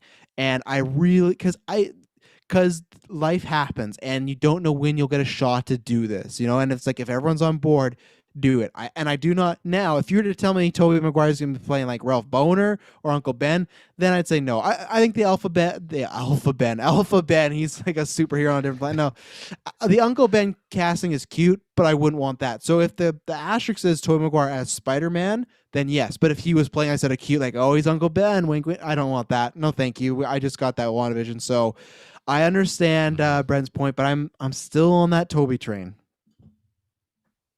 Yeah, I'm with you on that. Just because I want Charlie Cox finally an introduction. We bring the first Netflix one over, being him. I want it so very badly. It's one of my favorite characters and favorite portrayals. But I'm with you. If the way this movie is supposedly building, I want the Spider-Verse. I want the Toby, Andrew, any kind of ones we get. I want that more. So yeah, I can't say it's gonna be that. It just doesn't. I understand where it's gonna fit. Which one do I want more? I want that scene where we see the 3 Spider-Men standing together, fighting against whatever is coming out of this multiverse. And it's just a historical thing. Like, Chris will understand this. Brent, you probably won't at all. But there was a huge moment when, like, The Rock and Hulk Hogan faced down together. And it was just this stare down. Brent, go look it up. You might even get goosebumps when you see it. It was these literally, like, the guy who was the biggest star in the 80s and the biggest star in the 90s. And that's probably why it's in my blood, because wrestling has conditioned me to be like, when you have sports talk about, like, oh, we could have seen Michael Jordan and LeBron, would have been great. Mike Tyson and Ali. Wrestling is this weird, like, entertainment thing where that can happen, where you get people from different generations. So for me, it's the same thing as Ben Affleck and Michael Keaton. There should be seen, even Michael Keaton just being in The Flash for me is that moment. And it's also just like a life thing of, It's going to be the craziest thing. I hope theaters are open. Of I got to see the first Spider-Man. It's a great button for the franchise. Of Toby was very important. Sam Raimi was very important of getting us to where we are here. So if I could be sitting in the theaters with my daughter, especially my daughter Gwen, who's named after Spider-Man character, seeing the first Spider-Man I saw in theaters while she sees the first Spider-Man she sees, it's just like it's just a generational thing where I love Charlie Cox, I love Daredevil, but I think it's like a life thing of why like that would be such a moment, and I want theaters to be open so desperately because I want to hear those cheers. I want to hear that bass like Danny Elfman music kick in. I still hope we get Daredevil and Spider-Man very soon. I really want that. And that's how much that moment means to me. I own that WrestleMania on Ooh, DVD. Stu. Oh yeah. Stu says Stone Cold is the biggest star in the '90s. There is an argument. There is very much, but I'm just gonna say, who was in the match against Hogan? It wasn't Stone Cold. It was The Rock. I would agree with you as far as wrestling star, but as far as star overall, The Rock is he's Mr. Hollywood right now. That's another podcast one Yeah, day. it is. His last question is, why has there apparently never been a Daredevil/Wolverine versus the Hand in comics? There's been Wolverine taken over by the Hand. There's been Daredevil taken over and leading the Hand, but never versus the Hand. I don't know why. It sounds like you need to be talking to Joe Quesada and the rest of the heads at Marvel. I think that's a comic I would like to see. 100%, because it's weird that like we're talking about Daredevil, Spider-Man, Wolverine. Some of my favorite interactions are with Matt and Peter. I love when Peter and Logan get together because like Logan just hates this little punk, but it's like they've definitely interacted. But I feel like we're warranted a really good road trip or arc of Daredevil and Wolverine together. They've definitely been paired together as far as even teams, but I just think they'd have a very interesting dynamic. Maybe that's why people haven't done to crack it. But I feel like again, that's almost a story where it's just like, yeah, why has no one done this? Like, I feel like Brent should be pitching that somewhere because it's like they both have reasons to go after the Hand, and it's just kind of a natural drawing point. So I hope that happens one day. And to reel it all back, it is 316 days, so there you go. But I would love that, especially just because like Matt is Catholic and he's so into that. Where I feel like Wolverine gives two shits about religion or anything like that. Like that's when like just to have a conversation about that, they would be very good. And who knows? Maybe we'll get in the MCU one day. Yeah, as Tony points out, Ultimate Yes. X-Men Volume 7, great team up. Yep, that's a good one. And did you catch the day and that Stu's pointing out to you? Yeah, when we're recording this, it's 316 days. So there you go. There you go. It's Stone Cold's day. So give me a hell yeah. Exactly. All right. Speaking of Tony's questions are up next. When Marvel does decide to do their Marvel animated universe, what are the first 4 movies you would want on deck? You've already said you thought of it. Yep. I haven't even had a chance to think about it. So I thought about this in the way as far as kind of like, I think he's kind of comparing it to like the DC animated movie universe where they kind of started a big one and then spread out. I'm not going to do that. I'm going to do the classic kind of MCU formula of get some people together. But I thought of a theme because we saw that with those DC movies of like, okay, you had some heroes, but then like the Batman movies kind of led to the Teen Titans movies. And then we kind of got Justice League Dark, which created its own universe, and then all got together. What I would start off with is kind of getting to that route of starting with solo movies and getting them all together, but I would start with just kind of like a New York branch, and that's why I went with Spider-Man, Daredevil, there you go, Brent, Hellcat, and Blade, because Blade, to me, he was the wild card. Like, I just want to throw in Blade because I love Blade, and I actually really like Blade and Spider-Man together because Blade just feel like Spider-Man's always commenting just kind of how creepy and cool he is at the same time. So I like that. But I just think of something happening in New York. Maybe it's vampires instead of aliens. So you could start off very small. I went back and forth between Hellcat and Jessica Jones, but I feel like if we're talking animated and action, I feel like Hellcat would work better in this type of unit as far as the action, the look, and everything.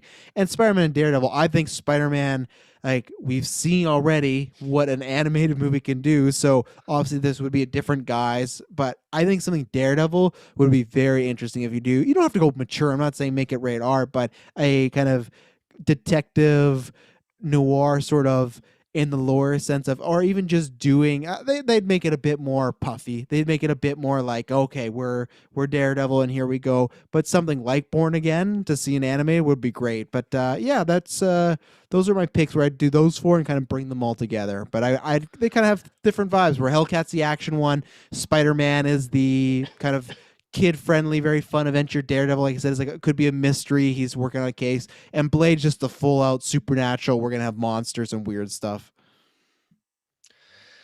Yeah, I'm struggling in the sense of, to your point, like, do you do the standards at that point, or do you go something different to kind of give the Marvel animated universe its kind of thing? Not saying you can't do the tried and true that way. I would like kind of taking from, what we're, in the chat, Stu saying, we got to build a young new Avengers team at some point.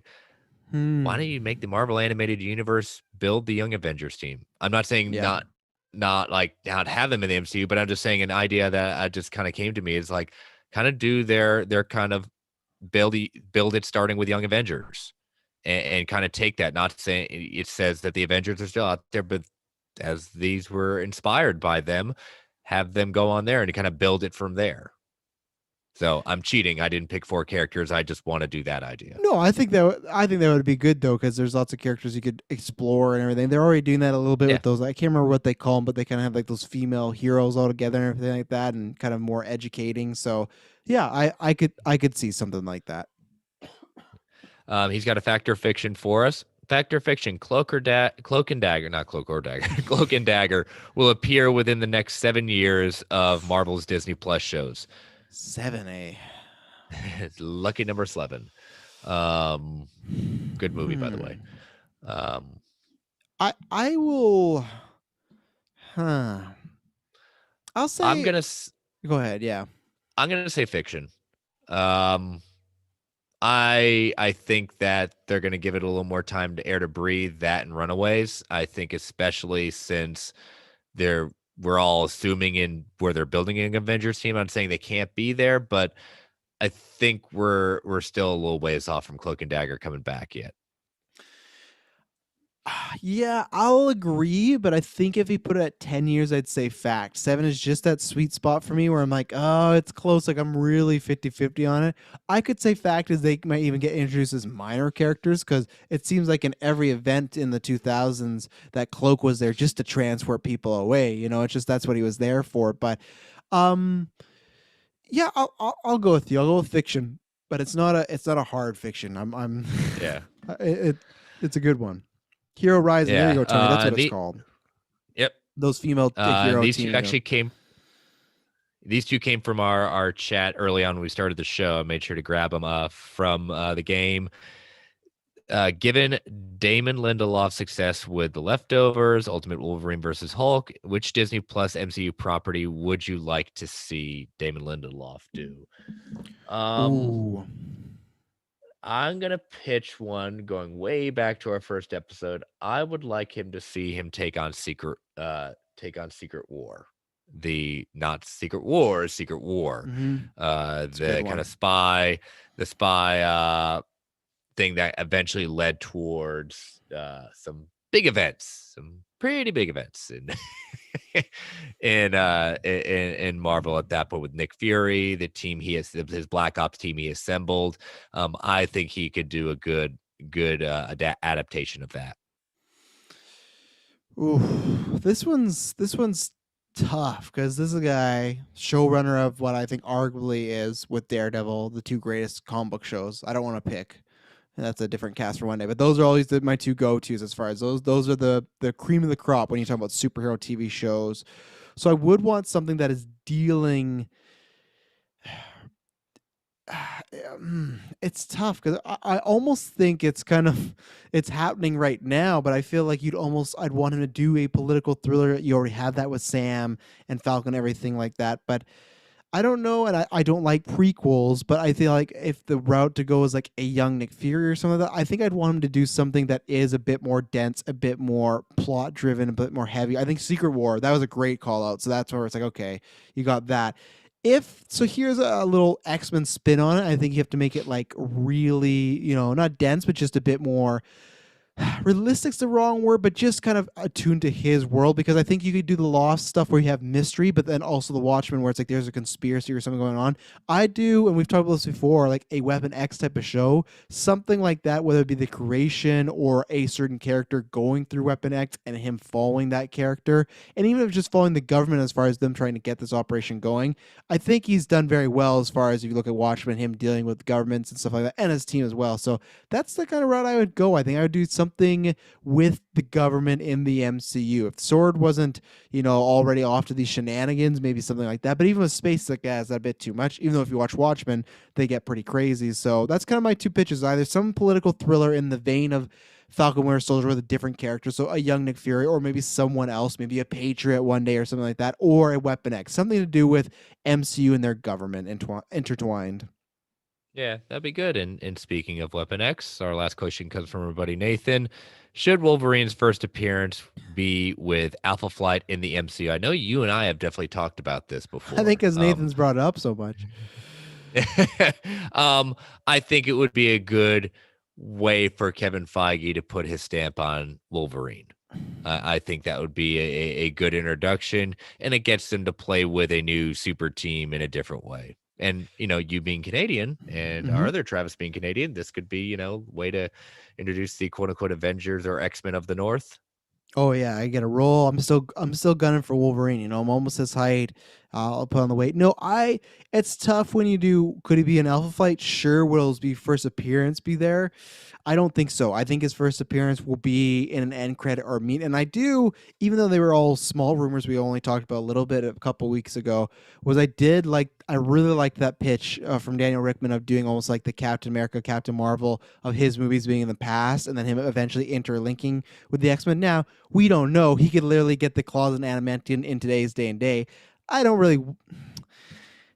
It's tough. I don't want that, but I feel like you kind of have to do that in the MCU, because then it's like, where has Logan been for the past 100 years? But I love the kind of immortal sort of vampire take where it's like he's always alone as people are dying. So I think he could link it with Alpha Flight, but no. And I also just think that Alpha Flight is way more down the line than Wolverine coming out. I think Alpha Flight could be a Disney Plus show, something like that. And if it's a Disney Plus show, sure, maybe you get a Wolverine cameo or something, but I don't think you get him as a main character. But we'll see. I just don't know if Kevin Feige's itching to do Sasquatch as a main character, but I would love it. I love Alpha Flight. I think there's lots of potential there. So even if you make them, I could see them doing another kind of Guardians type of vibe with that team and doing a bit more of a comedic Ant-Man route, because they are kind of some weird characters. So.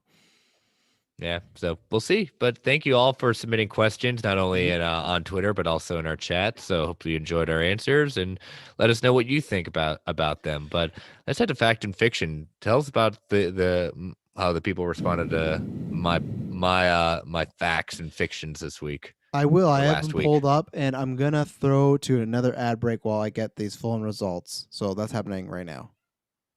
And we're back. We're back. So your fact or fictions, the first official MCU mutant will not be a character that has been featured in prior X-Men films. 71% fact, 29% fiction. So people were in agreement with you there. I still win. It was close, but I said fiction. But the people were in agreement with you that it's going to be someone new, someone fresh.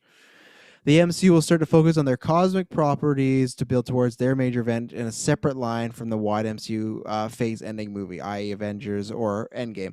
Fact, 91%, and fiction, 9%. I think you and I were both on the fact on that one. I think we think it's not inevitable, but it just kind of makes sense to do it that way. So, and then fact or fiction, we will get a Disney Plus focused on Vision in the next 5 years, but next time we see him will be in a movie. So 79% fact, 21% fiction. So we were talking about that earlier, but it was a fact type of week. Everybody was saying fact this, fact that. So I'm in the agreement that we could get a show, but we will see him in a movie first, even though Armor Wars, that is a great candidate with Rhodey being there. It would make sense that after his mind is spliced, that he kind of goes back to his home base, and well, Tony Stark's dead, but maybe Rhodey has some answers for him. Probably not, but he can try.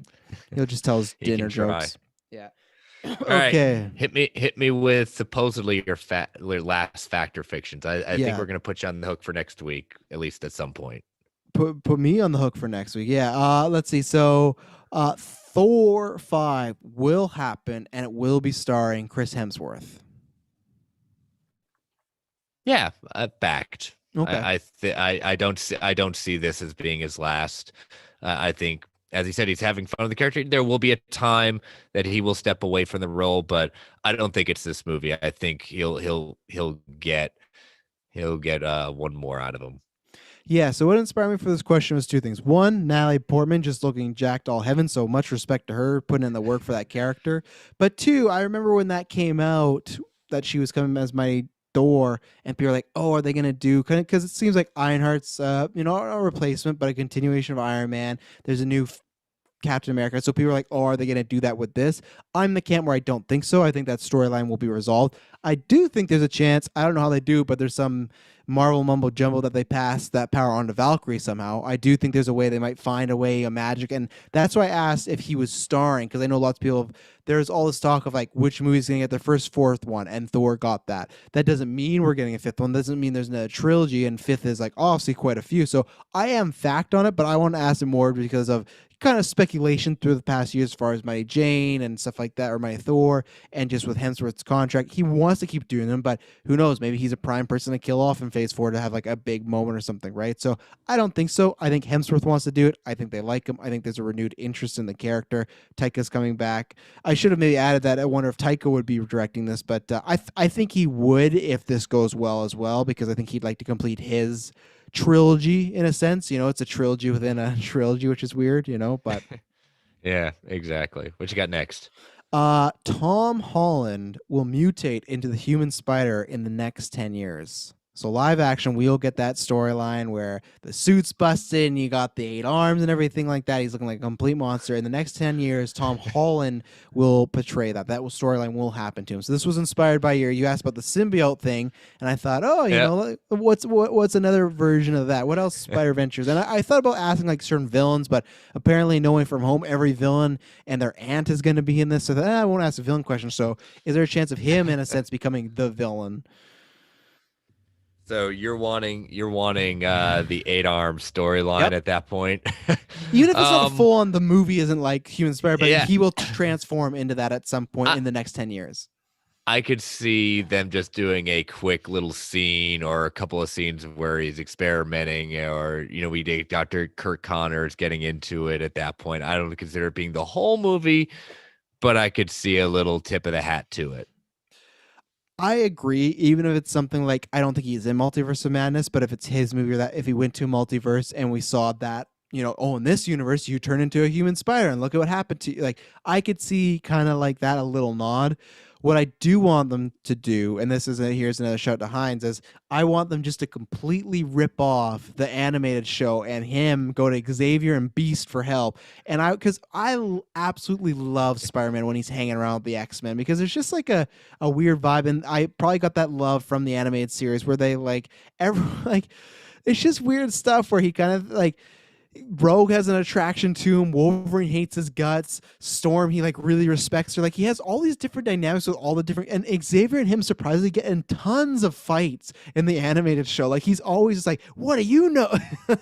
There's such a fun dynamic with him and the X-Men. So I love that. But I'll say fact that it could even be, like you said, kind of an Easter egg thing, but I think it will happen. It's one of the few things that hasn't happened. I know maybe some people don't like it, but I've always been a fan. I have a cool action figure of maybe it somewhere.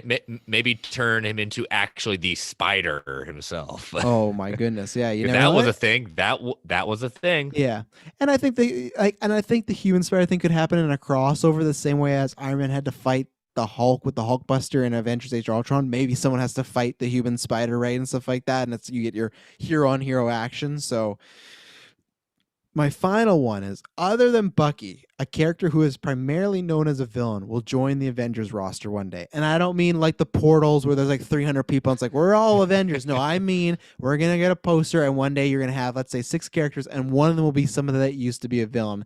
This was kind of inspired by even what we were talking about earlier with you as Agent and Baron Zemo of like, well, what is their trajectory? What could happen? Do you see a potential where we could see a villain, someone start a villain on the Avengers roster? Yes, I can see that. I think what makes some of these movies good is as we keep on saying, redemption arcs, things like that. So yes, I can definitely see it. Another question is, who's the character? Not there yet, but I could definitely see it. I will say fact, even though it's tough because especially if they introduce Thunderbolts or Disney Plus, it's the same way of like, well, we could just give them their own series. They don't gotta be Avengers, or we put them in Thunderbolts. So I'm undercutting my argument that way. I just think with there's two characters in particular that, and not even talking about Zemo and US Agent, which I think could kind of have some sort of redemption down the line, is I feel like the two prime people for this is we don't know what's gonna happen with Black Panther 2, but it's Killmonger and is Loki. Now Loki I think is a different trajectory now. He has his own show, but I think just even the mere volume of how popular that character got after I would say somehow even Thor Dark World, because Avengers got popular, but then Dark World really set in this like, oh, he could be an anti-hero. And I remember that was the first like when petitions were big back in comic days. It was like people petitioning like, let's do a Loki movie. And it's funny we're getting the series now, but like I could have seen a day where the way Loki was going in Ragnarok, Infinity War, if he survived, he somehow would have worked his way on that roster or something like that. So, and I would like that because I think that that's a comic book trope that gets me excited every time is when a villain is on the team, and it's like that's probably my most. It's for sure in the top five is when I see the trailers for the dark. When I see the trailers for I almost called it the Dark Knight. Sorry, people. Zack Snyder's Justice League. When I see that and I see the Dark Knight, Batman, and Joker together, and they're on a mission, and you have that. Can I trust this guy, or is this guy going to turn around and kill me any moment? I love that dynamic. Doesn't matter what comic it is, I love that. So that's why I'd love a villain to be on the Avengers squad to be like, and Loki had that for so long. So I would love that on the main squad. So I'll say fact, but it's not a hard fact because it's I didn't put years on it, so I wouldn't ever. But sometimes I think they might put them elsewhere. So those were my facts or fictions. Okay. Well, we'll definitely have to see what those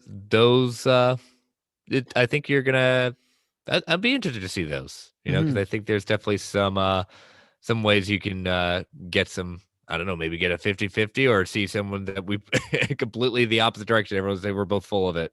Yeah. Well, and I guess we should have said at the beginning of the show, but some people enough know that Chris is going to reveal what the potential options is for the next comic book club and the winner of that. But then also next week, we will be revealing who the replacement is once we finish up these auditions and interviews and everything like that. But next Monday will be my last show as a part-time or a full-time. As I've said before, I'm still going to be here. I'm still going to guest when I can. I guarantee you once a month, barring the sky doesn't fall, but once a month, I still love doing this and I'm excited to be on as much as I can.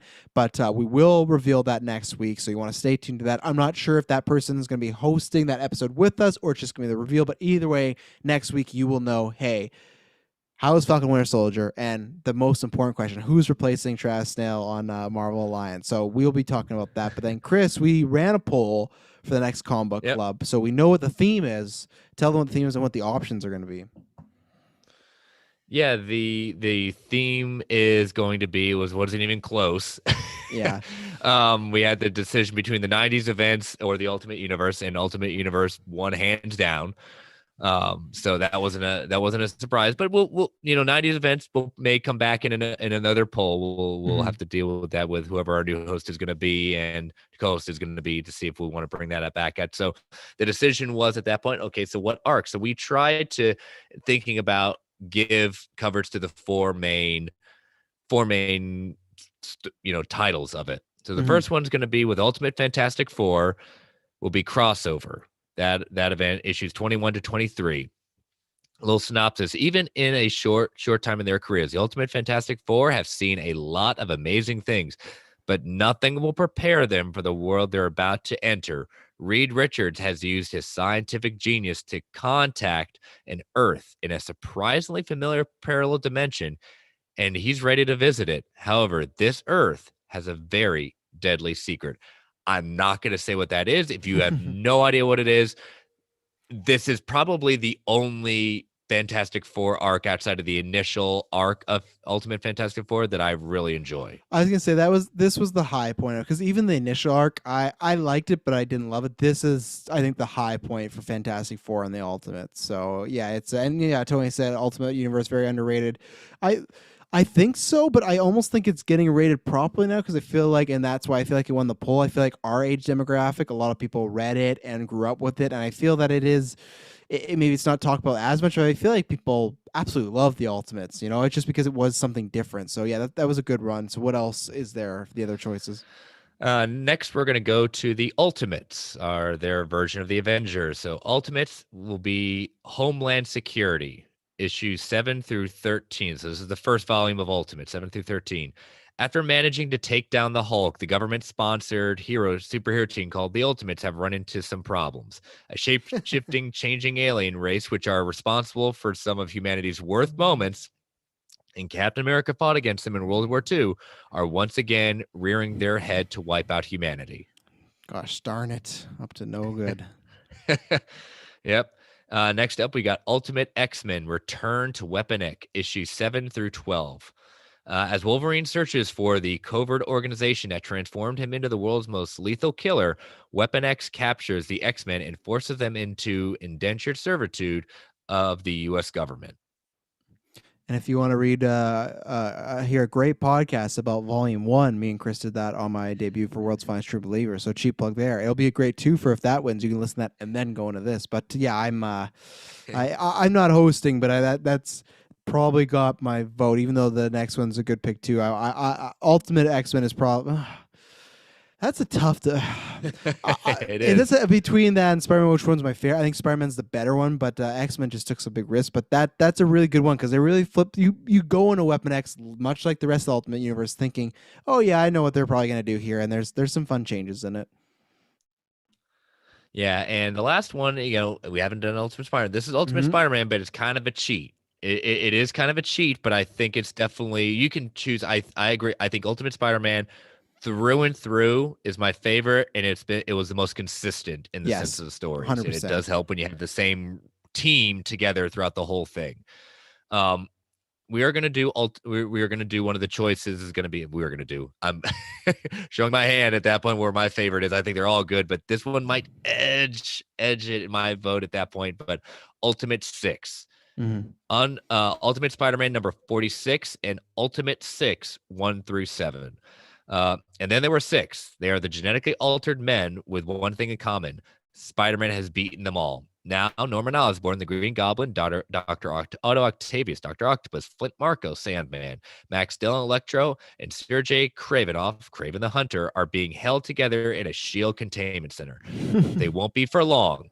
What happens when 5 of the world's most worst criminals escape and join forces? Who will they target as their 6th member of their deadly alliance? Spider-Man must do whatever it takes to make sure his family and friends are safe. But even with the Ultimates' help, will that be enough? Yeah, and I'm a big fan of that because, like I said before, and that's part of the reason, one of the things I liked about Ultimates was I always hated the Sinister Six, and I always hated that it was them and Spider-Man just beat them all, but I like that Spider-Man actually kind of gets some help in this. It's a little bit more realistic for me. But yeah, that one's tough not to win because even when I was talking about like X-Men, like I think there's high points of X-Men I really enjoy and sometimes stand out, not more than Spider-Man, but just because I'm an X-Men guy. But then, like you said, consistently like X-Men near the end started to taper off and wasn't the greatest as far as their run. Like it was bad, but just didn't have the same quality as it did kind of those first like 3 volumes. Where Spider-Man, that Ultimate run is just like that. It probably, I think I've said before, it is my favorite, and like I wasn't gonna buy another omnibus this year, but when you told me like they're doing Volume 1 Spider-Man Ultimate, it's just like, oh, that is a tough one not to get because damn, it's so good. But yeah, I'm very excited to see it wins, and I surprised that not Volume 14 or 18 of Spider-Man has Moon Knight in it. Well, I'm leaving, so we gotta save that for if I ever come back. And I'm surprised Chris didn't pick any of the great Ultimate Iron Man. It was such a great. That was such a disappointment in my opinion. That was not great, but yeah, I'm very excited. I'm very excited to see what wins, and if Ultimate Spider-Man wins, I've been talking about doing a reread. I was gonna wait for that omnibus if I get it, but I might have to do it a bit sooner because there's such good stuff in there. But yeah, good choices. Go vote. That poll will go live this weekend, and then same thing by the time this show happens on Tuesday live, Wednesday on the feeds, we'll have the winner and we'll know. So we'll have a new host, we'll have a new comic book club, tons of stuff. We'll have a new Disney Plus series. It's gonna be a big episode next week. It is. So let us deal with right now your final comic book corner in this sense. You chose What If the Phoenix Had Lived? Yeah, so like I said last week, I chose this because me and Chris, as far as Marvel Excuse me, goes, What If the Phoenix Had Not Died? Yeah. I want to get the title right. Semantics, but yeah, I picked it because we're both X-Men guys and Phoenix being a big story. So I said, okay, what are we gonna do here? And I picked this one, and it's always tough with what ifs, because what ifs sometimes half the issues are like stuff that has happened. So it's like, have I read this? Have I not? I think I've seen panels this before, but it was fun to read it because it's it's like a classic what if tale in the Marvel sense of, something bad happened, right? Phoenix died, which caused Jean Grey to die, right? But they go, what if that didn't happen? And you go, oh, well, of course it'd be great.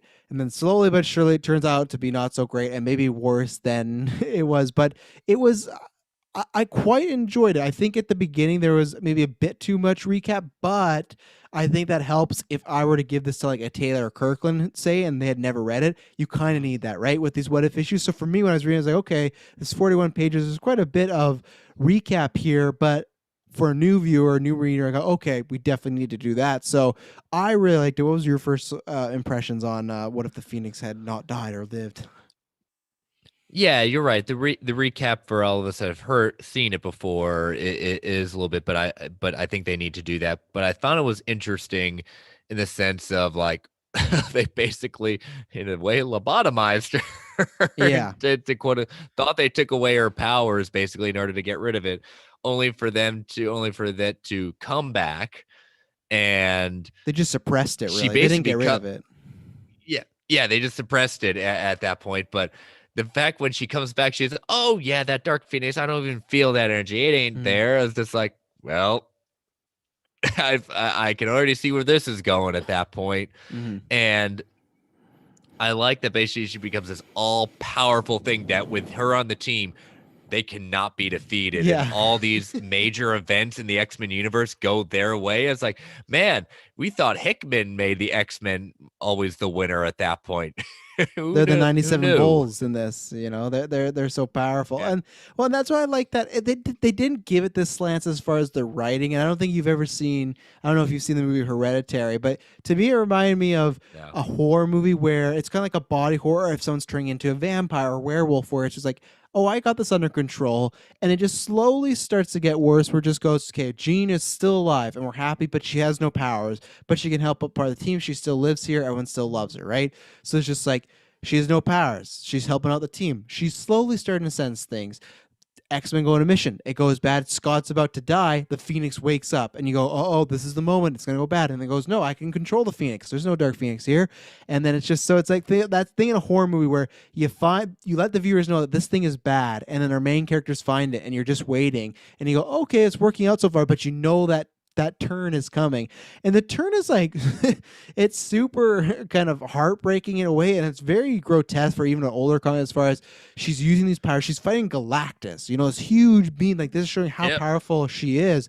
But what is happening now, and what was established before, but even more so now that she's using it for good and she's fighting so many people, she's kind of exhausting her powers and she's getting weaker and weaker. But what she has to do to get them back is go consume stars. And she says, like, I'm finding planets or stars that are inhabitable. There's no one on them. But then eventually Xavier finds out, and that's when things go awry. And that panel really stuck with me when Kitty is the first one to confront her. They're getting an argument, and Yeah. Jean just says, Jean just kind of side palms, like walks away from the conversation. And as she runs towards Jean just flips the switch and turns Kitty into dust in front of everybody. And that panel of poor Peter with his love, just a pile of ashes, was it was like, oh my god, like I said, that's what reminded me of a horror movie, where it jumped from 0 to 50 to 1,000 real quick, and it was really sad. And then, like, obviously it gets worse, but that panel in particular was really sad, and just,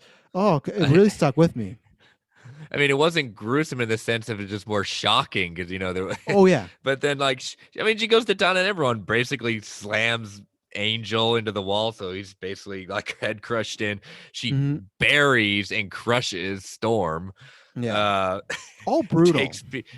Oh yeah, and then takes the fastball special and sends Wolverine back at Colossus, kills him in his human form. Yeah, I forgot. It's terrible. Like, he's going to stab Jean, and she reverses it, and you just see, like, they made it look like an action shot, but it looks like blood almost coming from, like, his claws, like a shoot up, and it's just like, it's horrifying. And just like, I know I'm skipping to the end here, but just like when the watcher or ought to is just like, in our universe or in your universe, Jean, killed billions of people and it was really sad because we lost her and how sad that was, right? Well, look at something over here where, because what happens is she's killing all these people. Scott watches his brother just get destroyed, and then he finally decides, okay, I'm going to go. I'm going to shoot Jean. That's what I have to do. Kills him in a rage, and then when she snaps out of it and realizes what the Dark Phoenix has done, she just becomes the Phoenix. Literally, it becomes just like an Earth Eater, almost like Galactus. And what happens to our universe in that world? She just consumes every planet just because of her rage, her sadness, and everything like that. And it was it was a terrible what if, as far as the fact of like, man, we didn't get that happy ending. It just got so much worse. So yeah, Jean killing these people and dying, awful. Watcher was like, hold my beer, because look at this. And just that last panel of Uatu telling the story, and then behind him is Phoenix like consuming all these planets. That was some scary stuff. Like that was that was messed up. It's like that. It's like for Anchorman. Man said, boy, that escalated quickly. It did, because the second Scott's dead, nothing saved her. Like she was completely gone. And even then, I get back to like the horror aspect of like things are going right. They show all these things like, and it's funny because I keep thinking about X3 in this scene, but they show like she took Scott's laser beams or like optic blast away so like he could see her with his own eyes at one point and everything like that. And I just love at one point Wolverine just creepily off in the corner like, I'm not a fan of this, Genie, but I'll wait for you. And just he has some good one-liners in here. Like he at one point he's swearing at Nightcrawler. He's like, stay out of my test area, you elf, and everything like that. But I just love that he's like creepily classic Wolverine sneaking around the mansion, just like, Gene will one day talk to me, and it didn't happen. But yeah, it ended up being a very hopeful issue to a very quickly depressing issue. Yep. So, because when there's that panel of like you were talking about, when it's like her flying all X-Men behind her, and it's like they were unstoppable, they could do anything. It's just like, oh, right, this is gonna be good, and then no, it's not. No, no, it's the X-Men. We can't always be good forever. No, of course not. So yeah, that's why like obviously we only did these two back to back. But I employ anybody, if you have Marvel Unlimited, just search What If, and there's hundreds, because we've talked about this before, multiple decades of writers doing this stuff like that. There's hundreds of story, and they're, to me, perfect if you're, have like 10, 15 minutes to kill, because it's just like, if you don't even want to read an issue or a series or anything, if you just want one solo story, like a one-off, What Ifs are great. And I just look at that catalog. I'm like, I'm going to be doing, especially when What If comes out, going to be doing a lot of reading of those. So it was a fun one. Sad one, but fun. Yep. Well, we had two sad ones. Yeah. So I didn't pick anything uplifting either. Yeah. One day. Maybe we'll go revisit it with our new host. We'll do What Ifs. So yeah, exactly. All right. Well, number 40 in the bag.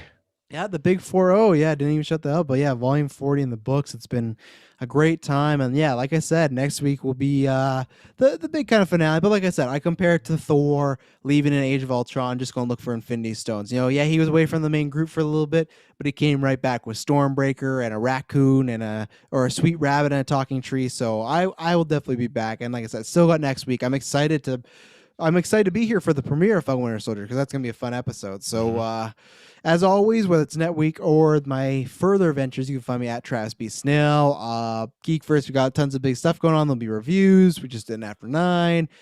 Check out the Geek All the Alliance Network, as always. And a big thank you, sir, to hosting the show as always with me. And I hope everyone out there, where, things are getting better. Just keep, your head down, healthy, safe, try your best. And I hope everyone's doing well out there. Yep. And so like you said, big episode next week. But yeah, you can follow the podcast on Twitter at Marvel A Podcast. You can me personally at Chris Balga. You can email the show at marvelalliancepodcast@gmail.com. You can follow the Geek Ultimate Alliance Network on Twitter at GUA Pod Network. Feel free to tweet, email if you want to provide feedback, Factor Fictions, questions you want us to know. And Factor Fiction, do the Factor Fiction. Who's going to be the new host at that point? Those could be fun. Yeah.